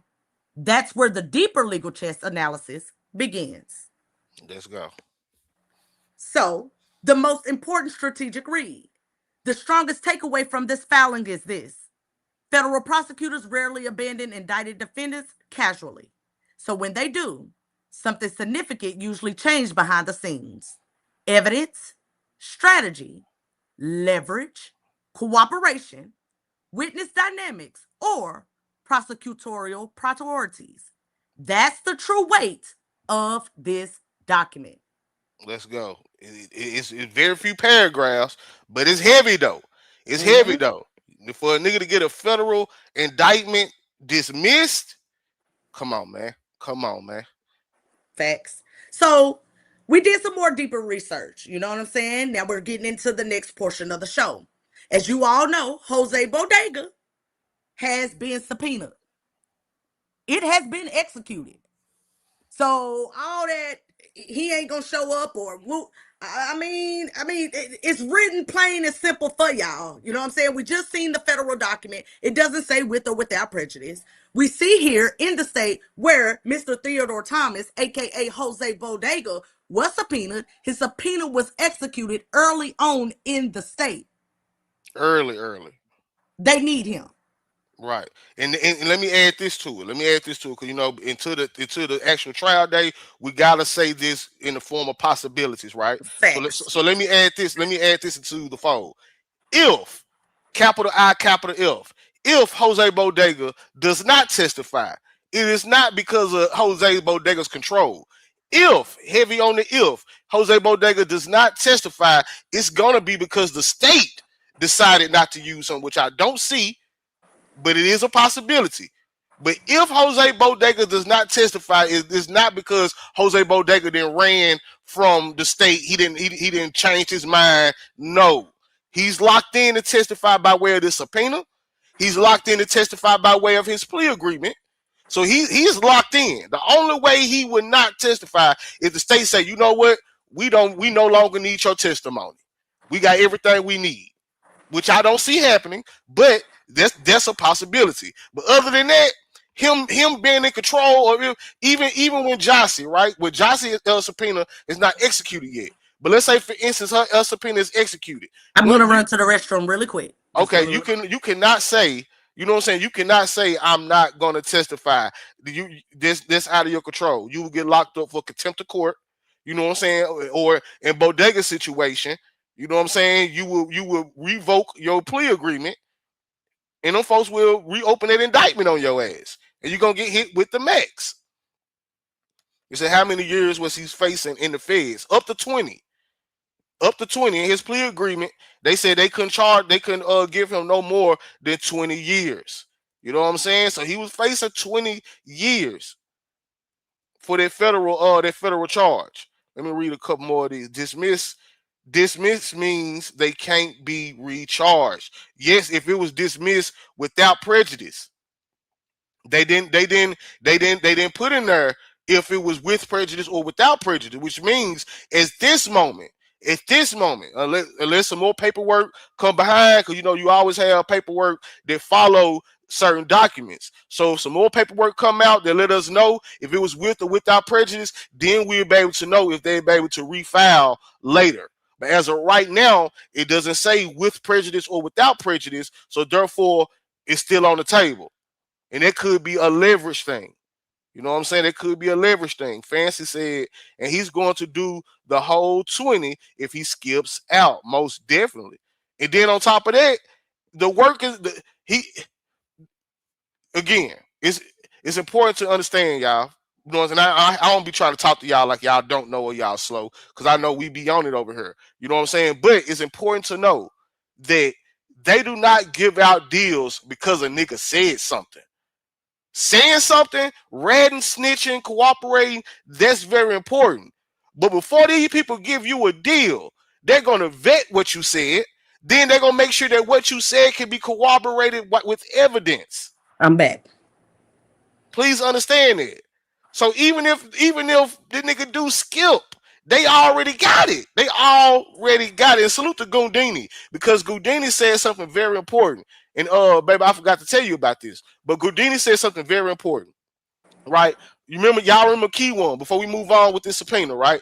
Key1 came and told us about Jose Bodega grand jury testimony. And in that, he said Yellow Beezy pulled up in a bulletproof truck. In a bulletproof truck. Mm-hmm. Then he said Jose Bodega and Jerry Johnson came outside and got inside the bulletproof truck. And again, salute to Gundini. You know what I'm saying? Because he pointed this out and it blew my motherfucking mind. In the bond hearing, what did the prosecutor bring up? That bulletproof Denali. He sure did. He asked the grandma, did her grandson own a bulletproof truck? Exactly. Exactly. So they already have. Then on top of that, a state witness, which we know is Jose Bodega. A state witness would testify to the $40,000. Woo, woo, woo, woo, woo, woo. And we also have the $40,000 cash withdrawal. You see how that works? So they don't. You're not gonna get a deal. You're not gonna off hearsay. No, what you say has to be corroborated with evidence for you to be a reliable cooperator. Facts. All right, please understand it. So whatever Bodega done told these people, they already got. You know what I'm saying? Fate said, I can't say it's 100%, but it's most likely 99.9% Bodega would have been charged in MO3's case had he not flipped and took the deal. Took the deal. Yep. Come I on, agree. Fate, you said something very important the other day. And I think there was my head check. Bodega could have been charged for being in the meeting. He said it was him, Jerry, and Yellow Beezy in the bulletproof truck discussing all these things. So you mean to tell me you a part of this, but ain't a part? You was a part of the conversation, but not a part of nothing else? Hey, Nika Come on, Boo. man. Come on, man. Jose Bodega was most definitely involved in that goddamn situation, but he just got that deal, the one they tried to offer Key1. Remember Key1 on Ratchet TV?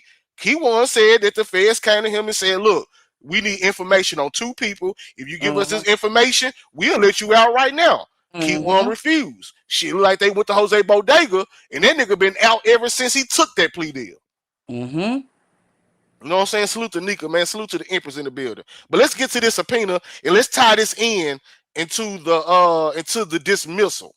Should we do that? Let's tie all this in together. So with the subpoena, remember we just got into we just read the possibility 1, right? Which was cooperation, witness strategy, while also tying in the early executed subpoena, right? So we know Jose Bodega is set to testify against Yellow Beezy and others in the MO3 trial, and the early execution signals the state is already using him and prepping him, right? So let's examine this information and all likely possibilities The legal chess way. All right, let's find out the legal chess of it all, family. Let's get it. We can take this down. Let's go. So how we about to, so in layman's term, we about to tie the subpoena in with the dismissal. We about to show y'all something. Pay attention. First, what the subpoena actually confirms. The subpoena confirms several major things. Theodore Thomas, aka Jose Bodega, was formally subpoenaed by Dallas County prosecutors. He was commanded to appear as a witness for the state. The witness appearance was tied to the capital murder / remuneration case against Marquise Conway, aka Yella Beezy.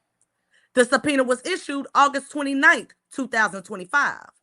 It was personally served on September 10th, 2025 at 11:50 a.m. Hold on. How was it served? It was personally served on September 10th, 2025 at 11:50 a.m. So not through email. They didn't have to track the nigga down. It was personally served, hand to hand. Oh my God. The court appearance date was February 2nd, 2026.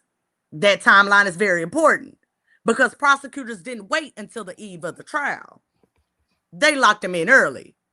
That suggests organization, planning, and likely ongoing witness management.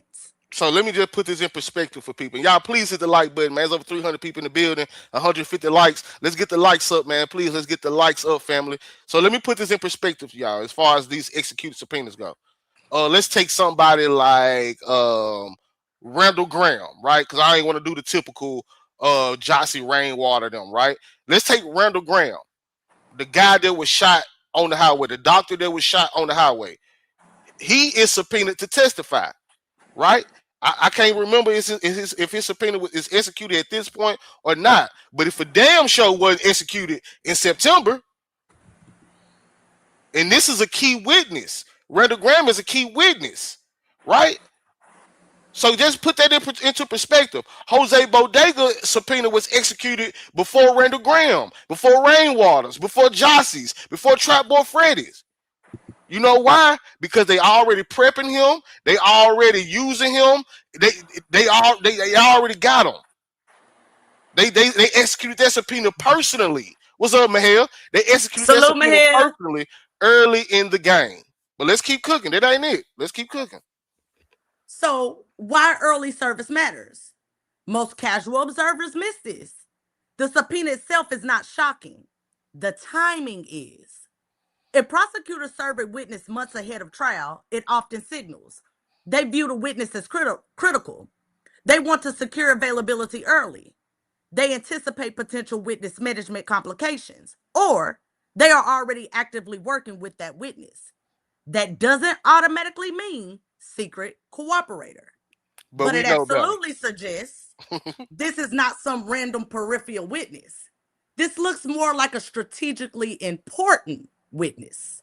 Now, again, to add that into the context, because again, we going. I believe it, but Keyone said this. Hey, Jose Bodega testified to the grand jury, so he will most definitely be an important witness, and they most definitely would be locked because this whole case, the beginning of this case was built around Jose Bodega testimony to the grand jury, as you can tell. But let's keep cooking. The legal chess of witness preparation. In high-profile murder / conspiracy-style prosecutions, prosecutors do not simply hand someone a subpoena and wait 6 months hoping things work out. What usually happens behind the scenes, witness prep meetings, timeline reconstruction, prior statement review, credibility assessment, impeachment risk analysis, safety discussions, consistency checks, and testimony rehearsal preparation. The earlier the process starts, the more likely the witness matters significantly. Go ahead, stop 6. I already know, gang. I already know. Now add the federal dismissal. This is where things become very interesting. The federal government dismisses Theodore Thomas's indictment. Then we know the state already has him lined up as a witness in a major murder prosecution. That combination naturally creates several possible legal interpretations. Possibility A, formal cooperation arrangement. This is the most discussed possibility publicly. Under this theory, Bodega provides useful information/testimony. Prosecutors view him as valuable, and legal exposure gets reduced or removed. That is not uncommon in conspiracy ecosystems. The government often prioritizes larger targets, broader narratives, or stronger prosecutorial objectives. Hold And on. cooperation, go ahead. Hold on, real quick, man. Salute to Josiah Bay for the $5 Hey, contribution, man. Josiah. You know what I'm saying? They go. I don't know why it ain't even moving. You know what I'm saying? They've been showing love all live. You know what I'm saying? Salute to the gang. Yeah. They've been showing love the whole live stream, but for some reason the goal ain't moving. You know what I'm saying? But Love you, Josiah. we most definitely appreciate that $5 contribution, man. You know what I'm saying? And like I said, the goal ain't moving, but the love is most definitely moving, man. So keep it For moving. sure. Let's go. Thank you, Giselle. And cooperation can occur formally, informally, federally, locally, or jointly. Now, critically, there's no public document here proving a signed cooperation agreement, but the optics absolutely fuel that interpretation, especially because federal dismissals are rare and major witnesses often receive consideration. Let's go. Possibility B, parallel state/federal coordination. This may actually be more sophisticated read. Instead of Bodega flipped and got a deal, the reality could be federal prosecutors, Dallas County prosecutors, and investigators were coordinating witness strategy across jurisdictions. This matters because federal and state prosecutors frequently share intelligence. Let's go. So, Hold on, real quick, man. Salute to Stop 6 Rooted Let's G, man. You know what I'm saying? go. For that 1999, man. No, hold on. Let me hit my boy before, because I know he finna go watch them Spurs, man. Go Spurs, go, man. Please beat them flopping ass OKC Thunder. Please, man. You know what I'm saying? But salute to my boy for the 1999, man. Let's He said go. hashtag Black Love. Let's go, my guy. Let's go. Walked in, ill nigga alert, ill nigga alert.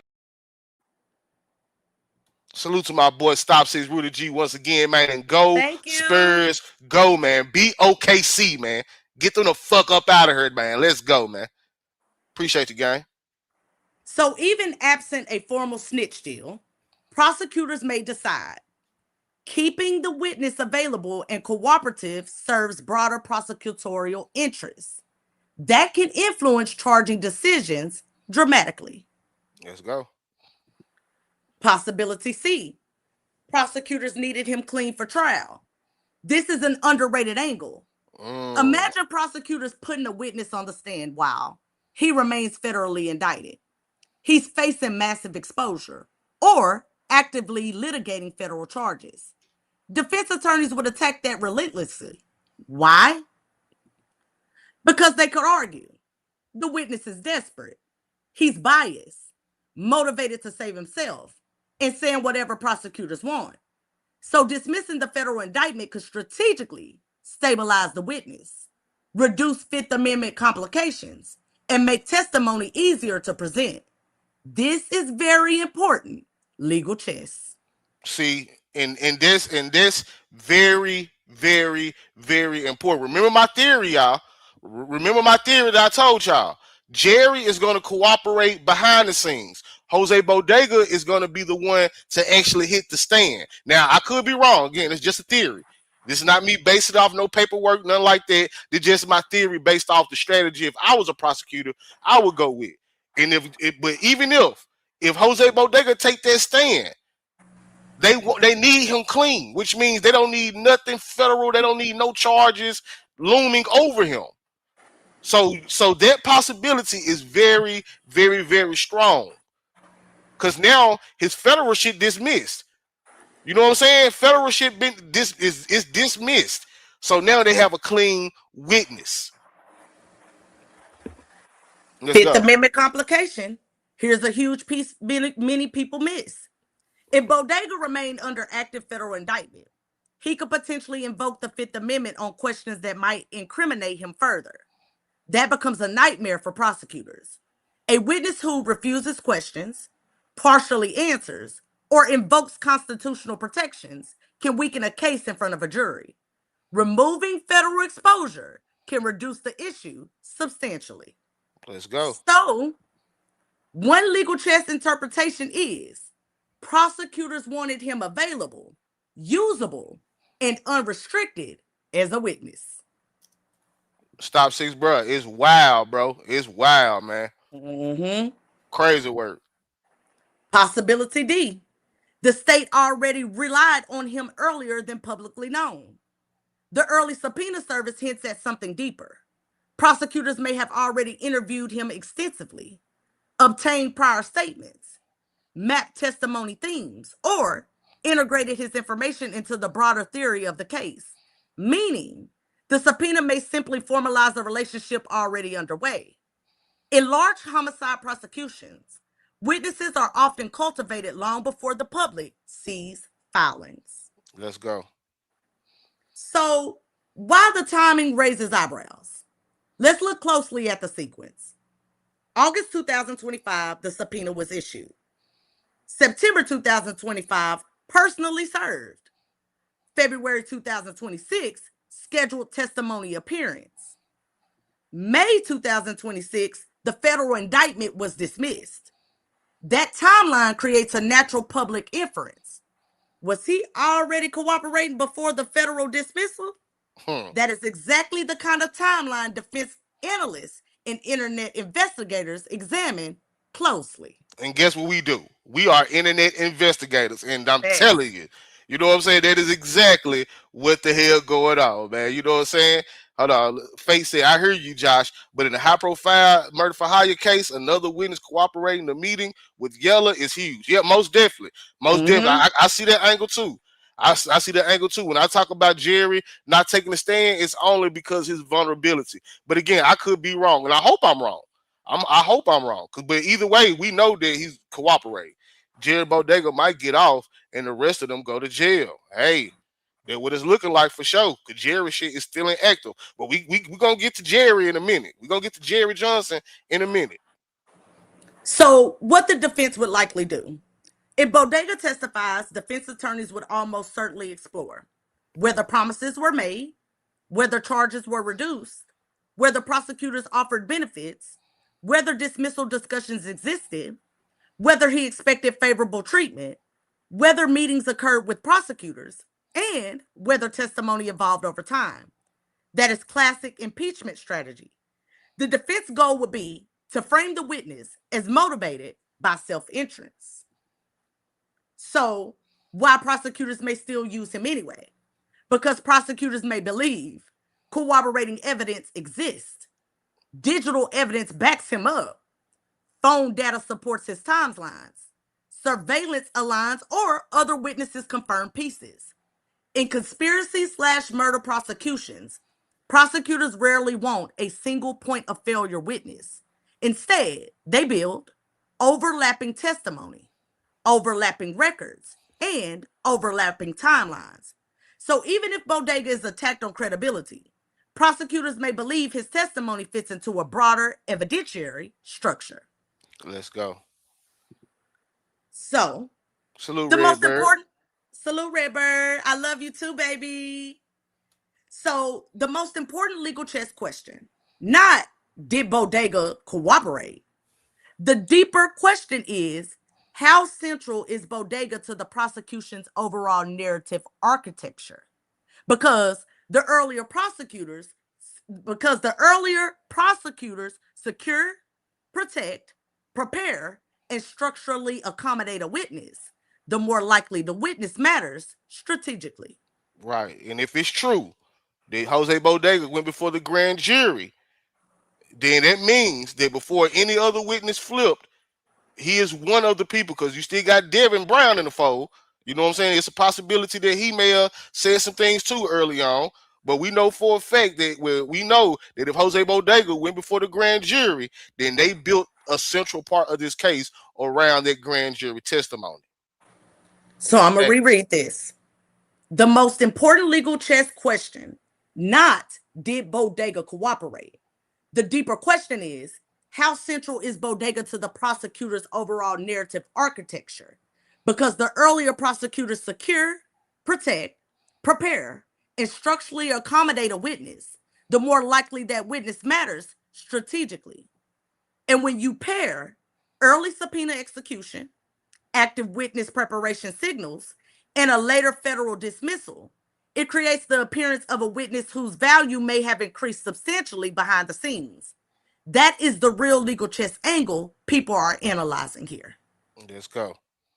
So, moving into the next portion of the show, and taking all of that into account that we just discussed, let's deep dive into the significance of federal prosecutors dropping the case versus the defense filing a motion to have the case dismissed, right? Right. And And again, I hold want on. to know, go ahead. Now go ahead. While I pull this up, go ahead, do your thing. No, I just wanted to note that the distinction between the two is absolutely massive in legal chess, right? And in the legal chess terms, because there is a world of difference between the defense defending defeating the case versus the government voluntarily abandoning the case. And in federal Exactly. court, that hits different, right?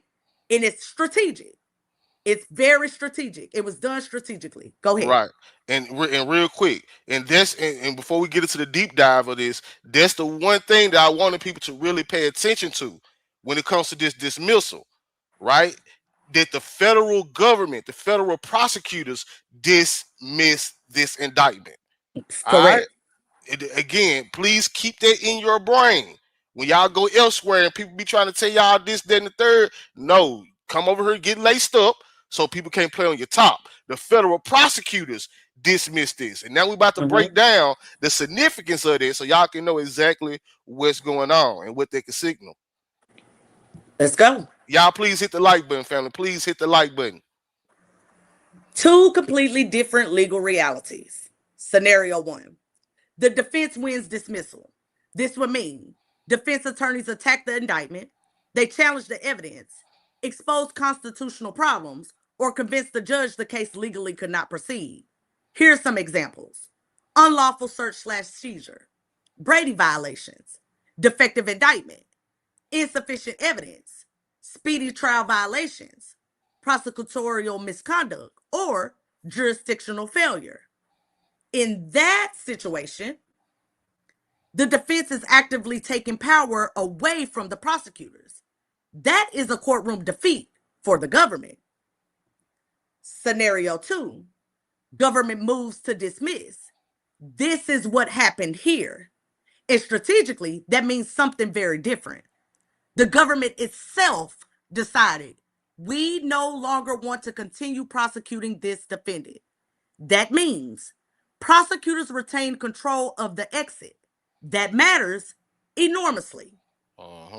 So, why prosecutorial control matters? Federal prosecutors are obsessed with controlling timing, leverage, witness flow, narrative structure, and strategic sequencing. When the government voluntarily dismisses, they preserve flexibility. When the defense forces dismissal, the government loses leverage and suffers public defeat. That's why the distinction is so important. Let's go. So, the optics difference. If the defense won dismissal, the public narrative becomes the case collapsed, the indictment was weak, the government got exposed. That can damage prosecutorial credibility, future witness cooperation, and related cases. But when prosecutors dismiss voluntarily, they can frame it as strategic, procedural, cooperative, jurisdictional, or resource driven. That preserves institutional authority. Let's go. So, why this is especially important in federal court? Federal prosecutors almost never indict casually. Unlike some state systems, federal prosecutors usually spend months, sometimes years, building cases before indictment. That's because federal conviction rates are extremely high. The DOJ policy discourages weak filings, and U.S. attorneys value credibility heavily. So when they choose dismissal after indictment, people inside legal circles immediately assume something significant changed, not oops, we made a random mistake. So the legal chess value of a government dismissal. A voluntary dismissal lets prosecutors, one, protect ongoing investigations, right? If bodega became useful, prosecutors may not want active litigation interfering, discovery battles exposing strategy, or defense subpoenas disrupting broader investigations. Dropping the case give prosecutors maneuverability.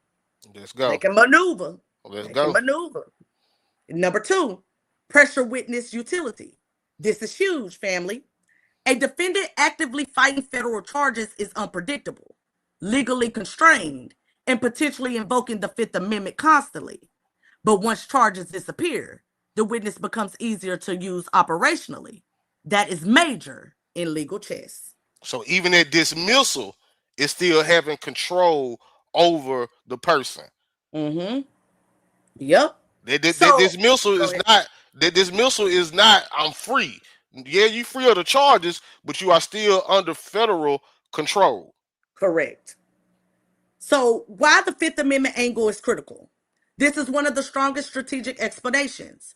If Theodore Thomas, aka Jose Bodega, remained federally indicted while testifying in the MO3/YELLA BEEZY matter, defense attorneys could force enormous constitutional complications because every damaging question could create exposure, meaning the witness might refuse to answer, invoke the Fifth, or become partially unusable.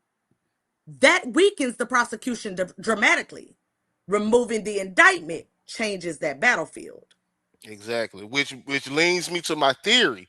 Just how they handling Jose Bodega versus Jerry. Because Jerry is still currently indicted, facing 27 years on that federal indictment. Jose Bodega, they done cleaned his slate. Which kind of leads me to, okay, they may be using both of them behind the scenes, but only one of them might actually make the scene as far as testifying on the stand. So another key point here, the government controlled the timing. Notice, prosecutors filed the motion. The judge quickly granted it, and there appears to have been no litigation war over it. That signals coordination and intentionality. This was not chaotic, reactive, or emergency damage control. It looks procedural and deliberate, and that matters. Let's go, man. Salute to Take Heed, man. You know what I'm saying? Let's My go, boy Take Heed. coming through with the 20 bones, man. Hold on, let me get my boy this real quick. Coming through with the 20 bones. Walked in, ill nigga alert, ill nigga alert. Let's go, Take Heed. He said, let's go, CB and Josh. This makes sense for real, for real. Man, we thank you for that $20 donation, man. And we also thank you, man, for, you know what I'm saying, just sticking with us, man. You know what I'm saying? You know, we gonna make sense. We gonna make sense out of it, man. You know what I'm saying? Easily digestible for the people, man. So what if the defense? Yeah, for sure. Thank you. What if the defense had filed? If the defense filed and won the dismissal, that would usually produce written legal arguments, contested hearings, judicial analysis, and often stronger language from the court. You would typically see findings of defects, evidentiary issues, constitutional concerns, or prosecutorial errors. But here, the judge simply approved the government's request. That suggests the government itself wanted this outcome. Come on, man. Come on, man. If it ain't 1, 2, 3 by now, you know what I'm saying? If it ain't 1, 2, 3 by now, look, man, I don't know what else we got. I don't know what else we need, man. I don't know what the boy working, man. And look, salute to Jose Bodega, because Jose Bodega used to be over here under the Tummy E Control page. If you listening, my guy, hey, man, look, we ain't mad at you. Please don't get us lumped up, because it seems like the sector, some of the sector is down there. I don't care if he get us lumped up or don't. I don't. No, listen what I'm saying. No, listen what I'm saying, because we justice for MO3. So him working is not a bad thing. You know what I'm saying? We just following the trial, following the stories of the trial, following the paperwork, and letting our people know what's going on. But by no means are we none of these other content creators who trying to bash him for working. No, thank you for your services, sir. I'm a civilian. I'm a civilian. Thank you for your services, and man, enjoy the rest of your life. And justice for MO3, and enjoy the rest of your life. Thank you for your services, sir. So, the psychological message to other defendants. This is where federal legal chess becomes extremely strategic. When prosecutors voluntarily dismiss charges against one defendant, preparing him as a witness elsewhere, every other defendant notices. Because the implicit message becomes cooperation can change your situation. Whether explicit or not, that perception matters. Federal prosecutors understand that. Right. So say for instance, you got Jerry Johnson, right? It just played after 27 years, right? It could have a sentence reduction on the back end. We're gonna get to Jerry in a minute. But he looking at Jose Bodega like, God damn, this nigga just got his whole federal indictment, man. Let me go ahead and do what I need to do. This my cousin too. Man, my cousin just got the whole indictment dismissed. Oh man, let me stop playing with these people and go ahead and do what I need to do. You said it. These moves can influence plea negotiations, witness decisions, and defense strategy. So, why defense lawyers watch this closely? Defense attorneys immediately ask, was there a proffer agreement? Immunity discussions? Informal cooperation? Future protection promises? Sentencing consideration elsewhere? Or federal/state coordination? Because voluntary dismissal raises those questions naturally, especially when the person is simultaneously positioned as a prosecution witness. Let's go. So, another sophisticated possibility, witness sanitization. This is very advanced legal chess concept.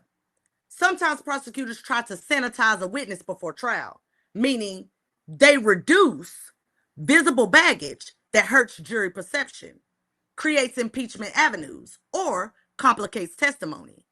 An actively indicted federal defendant looks compromised to jurors. So, a witness whose case was dismissed can appear more stable and less desperate. Defense attorneys will still attack credibility, but prosecutors may believe the optics improve. Let's go, man. Salute to Keith Steele, man. You know what I'm saying? Appreciate you, gang. Salute, Keith. And real quick, my boy Amir said, problem for Beezy is he can't show that 40K where the 40K was spent legitimately. Hey, man, he better have some type of explanation. It was a cash withdrawal, too. Nigga, who withdraw $40,000? Like, even if you did spend it on a call, woo, man, it's not every day a nigga finna go withdraw $40,000 cash. Well, let's go. So why this does not automatically prove secret deals, right? This is important to stay intellectually honest because we want to stay intellectually honest over here at Legal Chess, right? Right. A government dismissal alone does not prove immunity, cooperation, or quid pro quo arrangements. There are legitimate reasons prosecutors dismiss cases, but when you combine a key witness role, early subpoena execution, strategic timing, and a federal dismissal, it creates a pattern that naturally leads analysts to explore cooperation possibilities. Right. So if we gonna be intellectually honest, right? Like I told y'all before, that we cannot say that yes, there is black and white that says Jose Bodega is snitching. But when you line up all these things together, bro, Jose Bodega is snitching. But again, thank you for your services, Jose Bodega. So the deepest legal chess read, the biggest significance in this, the government chose release instead of being forced into retreat. That means prosecutors maintain strategic control, prosecutors dictated timing, prosecutors controlled narrative sequencing, and prosecutors likely believe dismissal served broader objectives. In complex prosecutions, that usually signals not weakness, but recalibration.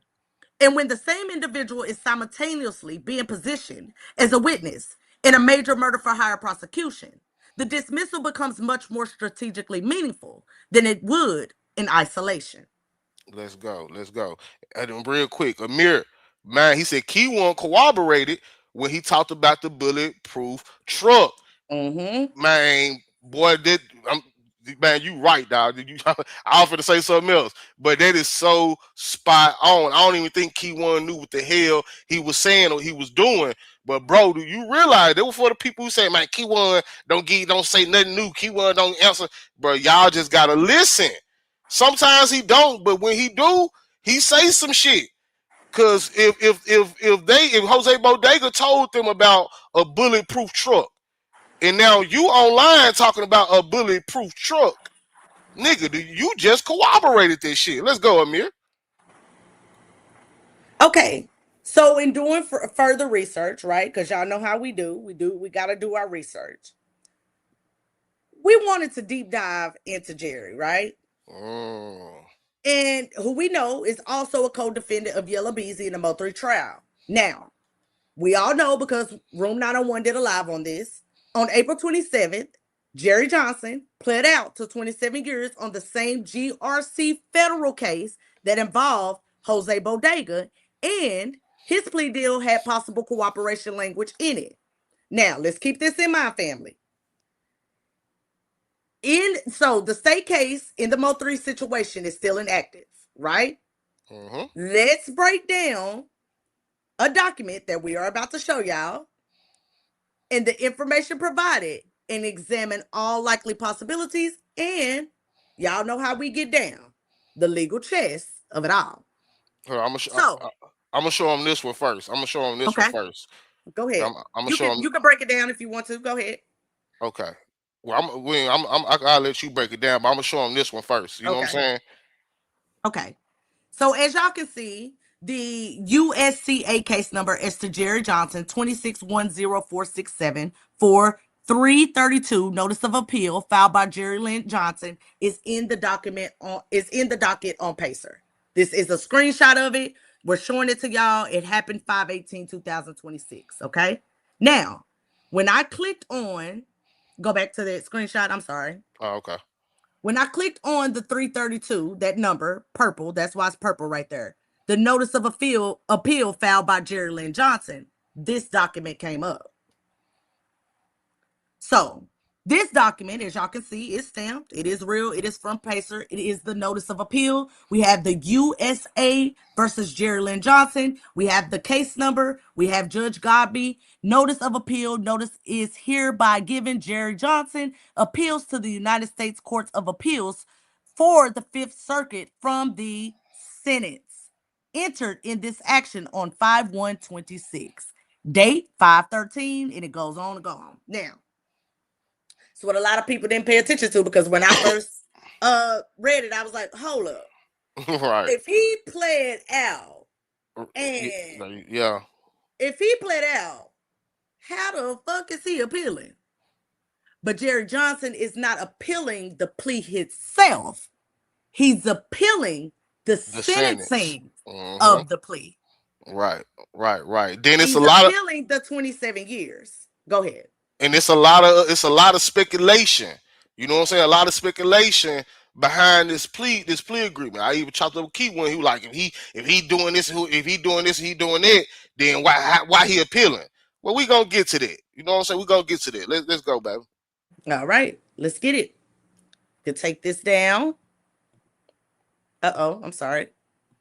Let me get it. Here we go. And I'm gonna need you to what's the name in a minute too. Okay, let me know. Okay. All right. So first, what this document actually is. This filing is a notice of appeal. Jerry Johnson is formally notifying the court that he is appealing his federal sentence to the Fifth Circuit Court of Appeals. The document specifically says he is appealing the sentence entered on 5/1/26, and the notice was dated 5/13/26. This means the appeal was filed very quickly after sentencing, and that timing matters. So, important legal point. A notice of appeal is often procedural. A lot of people misunderstand appeals. Filing a notice of appeal does not automatically mean cooperation collapsed, the plea agreement failed, or the defendant is trying to take everything back. In federal court, notices of appeal are often filed automatically, protectively, strategically, or to preserve rights before deadlines expire, especially in high-stake cases. So you can go on and switch me over. Okay. All right, hold on. Let me do this. Okay. Boom, boom. Make sure I ain't gotta do nothing over here. Thank you kindly. 1 second, y'all. Let me get to it. So, the phalanx itself does not tell us the entire story, but in context, it becomes interesting. Now, add the bigger context, right? We mentioned several critical surrounding facts. Number one, Jerry Johnson pled guilty in the GRC federal case. Number two, the plea reportedly included possible cooperation language. Number three, his MO3 related state case remains inactive. Number four, Bodega's federal case was later dismissed. Taken together, this creates multiple possible legal chess scenarios. Possibility number one, Jerry Johnson is cooperating federally. This is the most obvious interpretation analysts would explore. In federal organized crime style prosecutions, plea agreements often contain cooperation clauses, substantial assistance provisions, or language allowing sentence reductions later. That matters because a 27-year sentence sounds enormous publicly, but federal cooperation systems can drastically alter real exposure later. And y'all So, remember we showed y'all that clause number 6. Remember yep, that? yep, We yep. showed I y'all. was We just about showed to say y'all. that. All right, go ahead, break it down. No, go ahead. Go ahead. You go ahead. Now I was just finna say, remember, if y'all remember, go back a couple episodes we did on Jerry Johnson. I don't know the number, but we most definitely broke down to y'all clause number 6, where they told him that basically you have to be truthful and forthcoming about any crimes related to the charged offense or any crimes. Period. Basically, in layman terms, nigga, you gotta tell the truth about whatever you know or whatever we ask you about. You know what I'm saying? So let's go. Rule 35 / substantial assistance dynamics. This is key legal chess. Even after sentencing, federal prosecutors can later file motions reducing sentences if the defendant provides substantial assistance, testimony helps prosecutions, intelligence advances investigations, or cooperation proves valuable. Meaning, the publicly announced sentence is not always the final practical outcome. That is why cooperation language matters so much. So,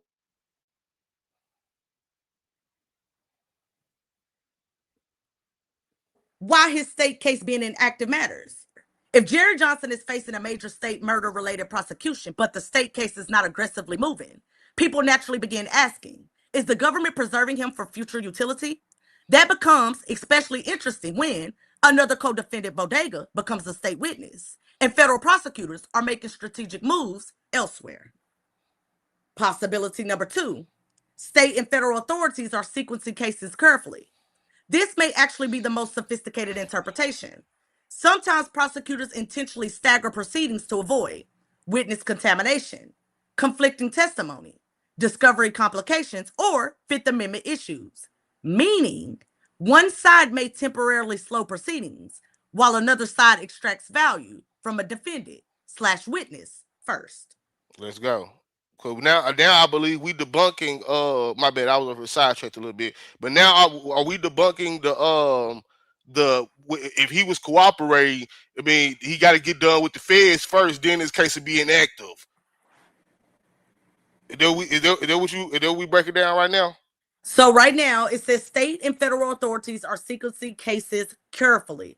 This may actually be the most sophisticated interpretation. Sometimes prosecutors intentionally stagger proceedings to avoid witness Right. Yeah. contamination, Yeah. conflicting testimony, discovery complications, or Fifth Amendment issues, meaning one side may temporarily slow proceedings while another side extracts value from a defendant/witness first. That can happen, especially when multiple jurisdictions overlap, gang allegations exist, organized activity is alleged, or conspiracy ecosystems are involved. Let's go. Let's go. This for people saying, man, the only he ain't going through his state proceedings right now because he got to get the feds. Woo, woo, woo. No, they don't have to wait on each other. So, the Fifth Amendment issue again, this is extremely important.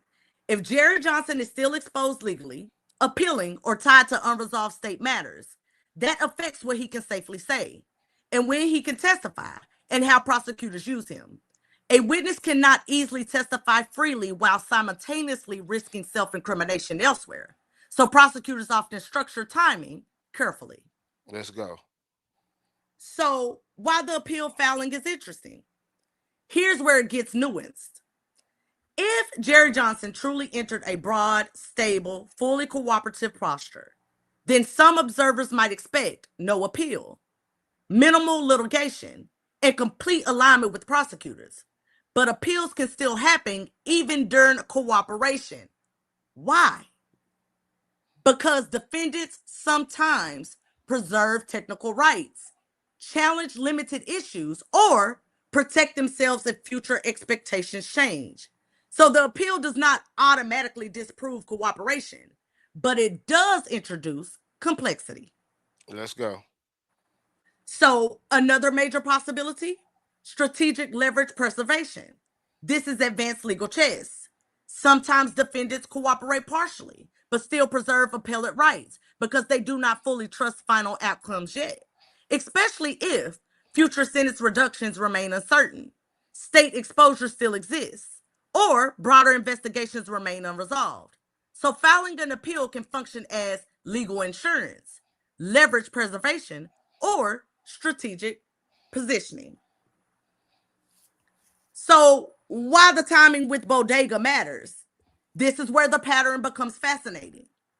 You can potentially have Jerry Johnson pleads federally, possible cooperation language, his appeal was filed, and his state case is still inactive. Then you have Theodore Bodega Thomas, subpoenaed early as state witness, personally served months ahead of trial, then federal indictment dismissed entirely. Together, this creates the appearance of prosecutors actively reorganizing the board. So, one possible prosecutorial strategy. A sophisticated prosecution strategy could look like this. Step 1. Secure federal pleas from certain individuals. Step 2. Access who becomes useful witnesses. Step 3. Resolve or reduce federal exposure strategically. Step 4. Deploy testimony in the state murder/remuneration prosecution. Step 5. Use layered cooperation between witnesses, digital evidence, surveillance, phone data, and prior statements. That is classic multi-jurisdiction legal chess. So, the inactive state case theory. Another important angle. Sometimes prosecutors intentionally avoid aggressively pushing a cooperating witness's state case because the witness remains operationally useful, testimony is still needed, or timing matters. This does not guarantee cooperation, but it absolutely fuels that speculation because inactive cases are often raise the question, why is this person not being moved through the system aggressively? So, the defense perspective. If Jerry Johnson later becomes connected to testimony or cooperation narratives, defense attorneys would aggressively explore promises made, sentence expectations, federal/state coordination, pending benefits, future Rule 35 possibilities, appeal motivations, and whether testimony was incentivized. The defense goal would be to portray any testimony as self-preservation rather than truth-seeking. Let's go. So, why prosecutors may accept that risk? Because federal prosecutors often believe cooperation matters more than witness purity. In large conspiracy-style prosecutions, the government rarely relies on perfect citizens. Instead, they use insiders, participants, cooperators, and overlapping evidence structures. The key is whether other evidence supports the testimony. Let's go. Hold on, real quick. Go ahead. Sheila said Keyone think it's funny because the other people going against Yella Beezy, but don't know he's going down with Yella Beezy too. I told him it's a domino effect. Let's go, my Sheila. It's a domino effect for sure. Let's go. So, one very important point. There's still no public document here conclusively proving Jerry Johnson cooperated bodega cooperated, or secret agreements exist. But what does exist is a pattern of prosecutorial decisions that analysts naturally associate with witness strategy. That distinction matters. Exactly. What's up, Tank? So, the deepest legal chess read, the strongest overall strategic interpretation may be this: federal and state prosecutors appear to be managing the ecosystem of defendants and witnesses very deliberately rather than randomly. And when you see plea agreements, cooperation capable language, inactive related state cases, early witness subpoenas, federal dismissals, and procedural sequencing, it suggests prosecutors may be thinking several moves ahead, not just about convictions, but about narrative structure, witness utility, and long-term prosecutorial position in the broader MO3/Yellow Beezy litigation landscape. Let's go. Now, baby, real quick, look at the private chat. Why I do Okay, yeah, look at the private chat real quick. But that's so boom. So what we discovered, right? What we discovered before we get into the last part of this legal chess episode, what we discovered is that when it comes to this appeal, because I specifically wanted to break this down because after having a conversation with Key1, he was like, well, if he cooperated, why he appealing the sentence? Which would make sense on the surface. But appeals are very procedural, right?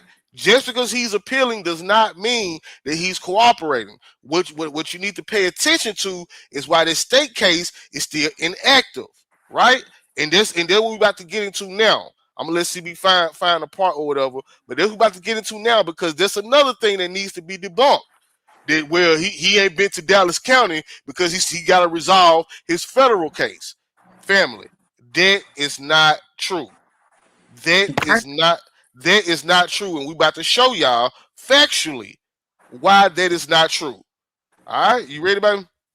1 second. Okay. Says CB and Josh are doing a great job. They usually do. Thank you, Kimberly. Thank you, thank you, thank you, thank you. Thank you, thank you, thank you, thank you, man. We're a little rusty, you know what I'm saying? But one thing we did confirm is, you know what I'm saying, it's the 2-on-1. This is Yella Beezy versus GRC part 2. Go back and watch part 1 that we did a few months ago when we laid down the cooperation play that could change the whole Mo3 case. You know what I'm saying? Before anybody ever came on YouTube talk about, yeah, it's gonna be 2-on-1, 2-on-1. You know what I'm saying? We was already on it. We was already on it just looking at the paperwork. You know what I'm saying? Just looking at the paperwork, we was already on it. So this right here is basically a nail in the coffin. You know what I'm saying? I'm pretty sure we'll talk about Jerry and Jose Bodega again. But in my mind, man, look, man, if people don't know what the hell going on with these boys now, shit. Okay, I'm He's the ready. third. Hold on, 220 from us said Josh could Key1 be meaning he's the third of the 3-on-1. The third person, hey, the third person, well, when they was on my hair panel, you gotta take the stuff with a grain of salt. You know what I'm saying? They brought up Earl Spence, right? They brought up Earl Spence being the third person, and Key1 confirmed it. Now, if you ask me if I believe that, no. Now, but they could just be talking about the 3 people who got a problem with Yella Beezy, not necessarily 3 people who's going to testify against Yella Beezy. See, I don't care about their personal beefs. I don't care about that. I want to know who was going on with this case. You know what I'm saying? So when they were talking about the 2 versus 1, the 3 versus 1, I'm assuming they talk about the 3 niggas who not fucking with Yella Beezy right now. You know what I'm saying? But I don't believe Earl Spence is gonna get brought into this actual trial. No way, no how at all, bro. All But right. but we have to see. But let's go, baby. All right. So a lot of people assume that Jerry's state case is inactive because his federal case has to be resolved first. Let's get into debunking that, okay? Now that rumor does sound logical, y'all. It really does on the surface. Right. But legally, it's not automatically true at all. Okay? And let's see why. The key legal reality. Federal court and Texas state courts are separate sovereign systems. Meaning, Dallas County prosecutors do not technically need federal permission to move forward. And federal prosecutors do not need the state case resolved first. Cases can proceed simultaneously, staggered, or strategically coordinated. So, an inactive state case is usually more about prosecutorial strategy than legal impossibility. Pay attention to that. Please pay attention to that, family. We once again we are debunking just because that man, just because his state, just because he's still handling some things federally, does not mean that he cannot be handling things as far as this state case go. And real quick, salute to Love and Love for Let's that go, love over there Lovey. on Twitch, man. Thank you, baby. We appreciate your love. Let's go. Let's keep debunking this shit, man. All right. So, if the state wanted to push Jerry aggressively, they could. The existence of a federal plea, sentencing, or even an appeal does not automatically freeze a state murder-related prosecution. State prosecutors could still indict, set hearings, litigate motions, negotiate pleas, or prepare trial posture. That's why the inactivity becomes strategically interesting. So again, the Fifth Amendment myth. A lot of people assume he cannot proceed in state court because the federal case. Not exactly. Yes, parallel exposure creates Fifth Amendment complications, but courts handle that all the time. Defendants invoke selectively, negotiate immunity, delay testimony, or structure proceedings carefully. That alone does not force inactivity. Let's go. What's up? So, Salute to my nigga B-Way in the building, man. What's up with you, gang? what's up, B-Way? What's good, 357? The real legal chess question. The better question is, why are prosecutors choosing not to aggressively move the state case right now? That is different from why are they legally unable to? And that distinction matters enormously. Pay attention, family, because they going to try to play on y'all tops when we in this live. Y'all may be other places and people be on these panels saying shit that sound good but don't be true. Just because Jerry Johnson is dealing with a federal case does not mean that his state case has to be inactive, especially for as long as it's been inactive. They can still push that shit through. They can still be doing all the shit. So the better question is, why are prosecutors choosing not to aggressively move the state case right now? That's the better question. Not, yes, it is. Not why are they unable to? Let's keep cooking. All right. So, what inactivity often signals strategically? When prosecutors slow walk or preserve flexibility in a related case, it can sometimes indicate ongoing cooperation assessment, witness utility, sequencing strategy, evidentiary development, broader investigation concerns, or trial order prioritization, not legal necessity, strategic preference. So, why this matters in the MO3 landscape? When you combine Bodega's dismissal, early witness prep, Jerry's federal plea, possible cooperation capable language, and the inactive state posture, it begins looking less like the state has no choice and more like prosecutors may be carefully controlling timing and leverage across multiple moving parts. That is the deeper legal chess interpretation. And there goes y'all legal chess, y'all. Let's go, baby. Wonderful job, baby. You know what I'm saying? Thank you. We was a little rusty. You know what I'm saying? A little rusty off a 2-week hiatus. But man, y'all, we back. You know what I'm saying? Look, for the diehard legal chess supporters, I don't want to call y'all fans. You know what I'm saying? But to the diehard legal chess supporters, the gang, the set, the family, look, y'all, I can't stress to y'all how important it is. I'm gonna continue to tell y'all this. Go back and watch old episodes. Because I know we give y'all a lot of information. That's why we only go live twice a week. Because we wouldn't be able to pile all of this in y'all brain every single day. You know what I'm saying? Every single day. You know what I'm saying? That's why we go live twice a week and we separate it from a few days. But it's important, y'all. It's important for y'all to go back and watch old episodes. Because so y'all could be in the know. And even fact check us. I ain't saying just because we do what we do, that means we right. But man, I'm telling y'all, because there's so many people that's gonna try to play on y'all top. There's so many people who gonna try to tell y'all some shit that y'all know better. So just like how we just debunked that real quick, like just because Jerry Johnson is is dealing with a federal case, don't mean that his MO3 case on the state can't be getting pushed through. No, Facts. the inactivity is down to cooperation. You know what I'm saying? So look, man, go back and watch some of them old episodes. Cause again, before they came to YouTube talking about a 201, a 2 versus 1, and all this, man, we already talked about that 2 months ago. The cooperation play that could change things. Go back and watch the Yellow Beezzy versus GRC episode 1. So yeah, like you know what I'm saying, and we don't want to be in the street shit. We don't want Facts. to be behind the scenes. CB could very well I keep her out the mix.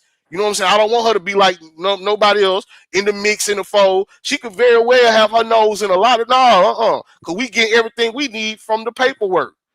So before we didn't need nobody to tell us it was a 2 versus 1. You know what I'm saying? We didn't need that. Facts. Now, okay, the context, okay, the conversations behind the scenes, the street shit that's going on, okay, that's important to add to what we already know, but we already know it. So family, again, go back, watch some old episodes. We got the whole playlist. We got the whole playlist with every episode in chronological order. You know what I'm saying? Go back and watch them. Go back and pick whatever episode. You don't have to watch them in order, but just go back anytime you got a question or whatever. Go see if we got an episode on it. 9 times out of 10, we do. You know what I'm saying? 9 times out of 10, we already did an episode on it. So anytime you around here and you know what I'm saying, woo, go back to the Legal Chess playlist. See if me and CB then broke it down, talked about it already, and I'm guaranteed, man, we more than likely then broke it down already. All right, stay in the know, man. Stay in the know, because man, these people gonna try to play on y'all tops. They gonna try to tell y'all anything, and don't go for it, man. Don't go for it, for real, for real. But we back though, man. We back, man. Salute to Madam O. You know what I'm saying? Salute to Madam Oracle. Kimberly, Salute, Madam O. Can you drop? I don't think she's in the chat right now, but Kimberly, can you go? I know. Grab? I just wanted her to hear it in case she watches. Okay, because she blessed the game over here, y'all. She blessed the game. Y'all know the one person that we ain't talked about over here is old Ray Jackson, like Madam O call him, Ray Jackson. So we gonna chill for the weekend. You know what I'm saying? We most definitely back. We most definitely is back. You know what I'm saying? But next week we gonna bring we bringing Ray Jackson into the fold. She didn't bless my game with the actual transcript from his plea agreement. So yeah, we gonna cook up something about Ray Jackson, man. You know what I'm saying? And we also got some more episodes, you know what I'm saying, about some paperwork. We ain't gonna give up everything, you know what I'm saying? But we back. We got some more dope episodes, some more breakdowns to get to. You know what I'm saying? And man, look, we love y'all, man. Good to be back amongst y'all. You know what I'm saying? Flame, what it do, gang? You know what I'm saying? What's good, Flame? Good to be back amongst y'all, man. Y'all show out today, man. You know what I'm saying? Anybody coming in late, don't think the gang didn't show out today because the goal is tripping. I don't know why that junk ain't moving, but yeah. I think it's like a YouTube glitch or something going on. Yeah, the gang show out today, man. You know what I'm saying? Did. Salute to Thank y'all, you, man. And like I always say, man, salute to Kiki, man. We thank God, man, for each and every one of y'all that support us, because y'all be seeing what's going on, man. Y'all be seeing what's going on, man. Stay woke out here in these YouTube streets. Don't let nobody play on y'all top. Don't let nobody play on y'all intelligence. You know what I'm saying? Because it's nasty work out there sometimes. You know what I'm saying? But we finna get up out of here.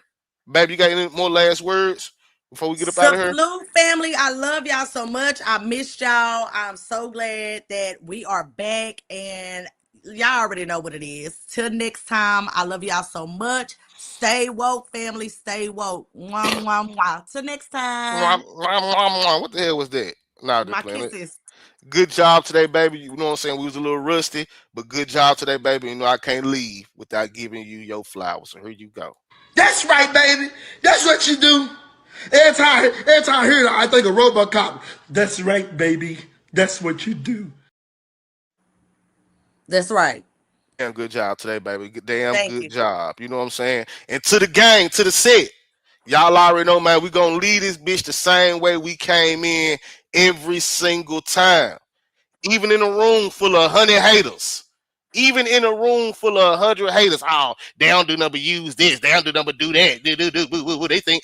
Even in a room full of 100 of them hating ass motherfuckers, we ain't gonna change and we ain't gonna waver. We gonna always remain some real ones, man. You know what I'm saying? We hope and pray that y'all do the same, man. Number one, be real with yourself.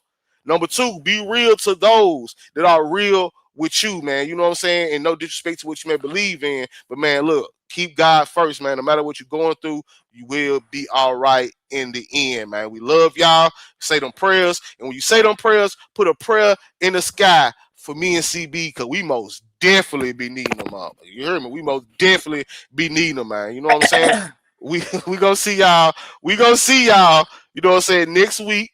Same time, same place, just more consistent than we've been the last 2 weeks. We back. You know what I'm saying? And y'all already know the mantra, man. Y'all know the slang. Y'all know the slogan over here. It's only us, don't let them in, gang. It's only us, don't let them in. It's always quality over quantity. You know what I'm saying? Because y'all showed out today, man. You know what I'm saying? Stay woke in them YouTube streets, man. Remember, it's only us, don't let them in, man. We love y'all. God bless y'all. And we going to see y'all early next week, man. Peace and blessings. Deuces.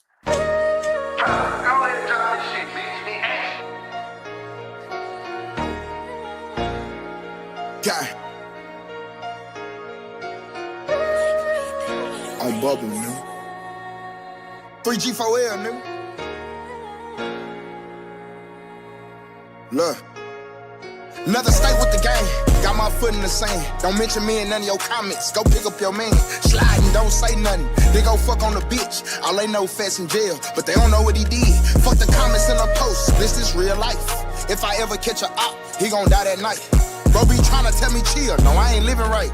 But he know I'm for the smoke, so don't believe the hype. If I got a step, then it is what it is. Balenciaga print. When I drop the little bitch, got it. Walk over him, and we won't say nothing. Fuck getting them touched, bitch, I'ma crush them. That's what I'm saying. Body bags, I'm corrupted by homicide. Stuck in war, I'm just trying to get to dropping somebody. Telling the gang it's only us, don't let them in. We do it on taking back 3 on everybody ain't my friend. So I'm riding with this crime. Everybody ain't your friend. Everybody ain't your partner, so I've been put my trust inside my chopper. It's only us, don't let them in. Do it on our own if we got. Lay in your bushes till the morning if we got to, yeah. 100 pounds, I broke them down, I swear I ran through them. And if a nigga want them problems, we gon' tend to him. I'm in the trenches, relaxed, chillin' with my feet up in my handgun. Niggas just be talking, but I ain't saying nothing. I was taught to watch these niggas and keep a pistol. I be damn if I start laying with my nigga, even though I miss him. Niggas acting like bitches, I don't understand them, I don't get them. Got it straight out the trenches with some niggas that'll come kill. Remember when my granny told me I'm a man now? She seen a nigga go get it without no hand down. I'm a real nigga, hands down. Stay focused, ain't got time to be playing around. That's a spaceship in, I can hear what they saying now. Good cushion and L, designer symbols all on my belts. Look in the mirror, boy, you good? Yeah, I'm just talking to myself. I just be thinking about the hood, like how I came up from there. And we ain't going back, no cost account, I promise, I swear. Yeah, I been going in early in the morning, stacking up this paper till this shit start getting boring. I kill you, that's a warning. My niggas be on it. All the fucking money got these bitches acting horny. Body bags, I'm corrupted by homicide. Stuck in war, I'm just trying to get to dropping somebody. Telling the gang it's only us, don't let them in. We do it on taking back 3 on everybody ain't my friend. So I'm riding with this crime. Everybody ain't your friend. Everybody ain't your partner, so I've been put my trust inside my chopper. It's only us, don't let them in. Do it on our own if we got. Lay in your bushes till the morning if we got to, yeah.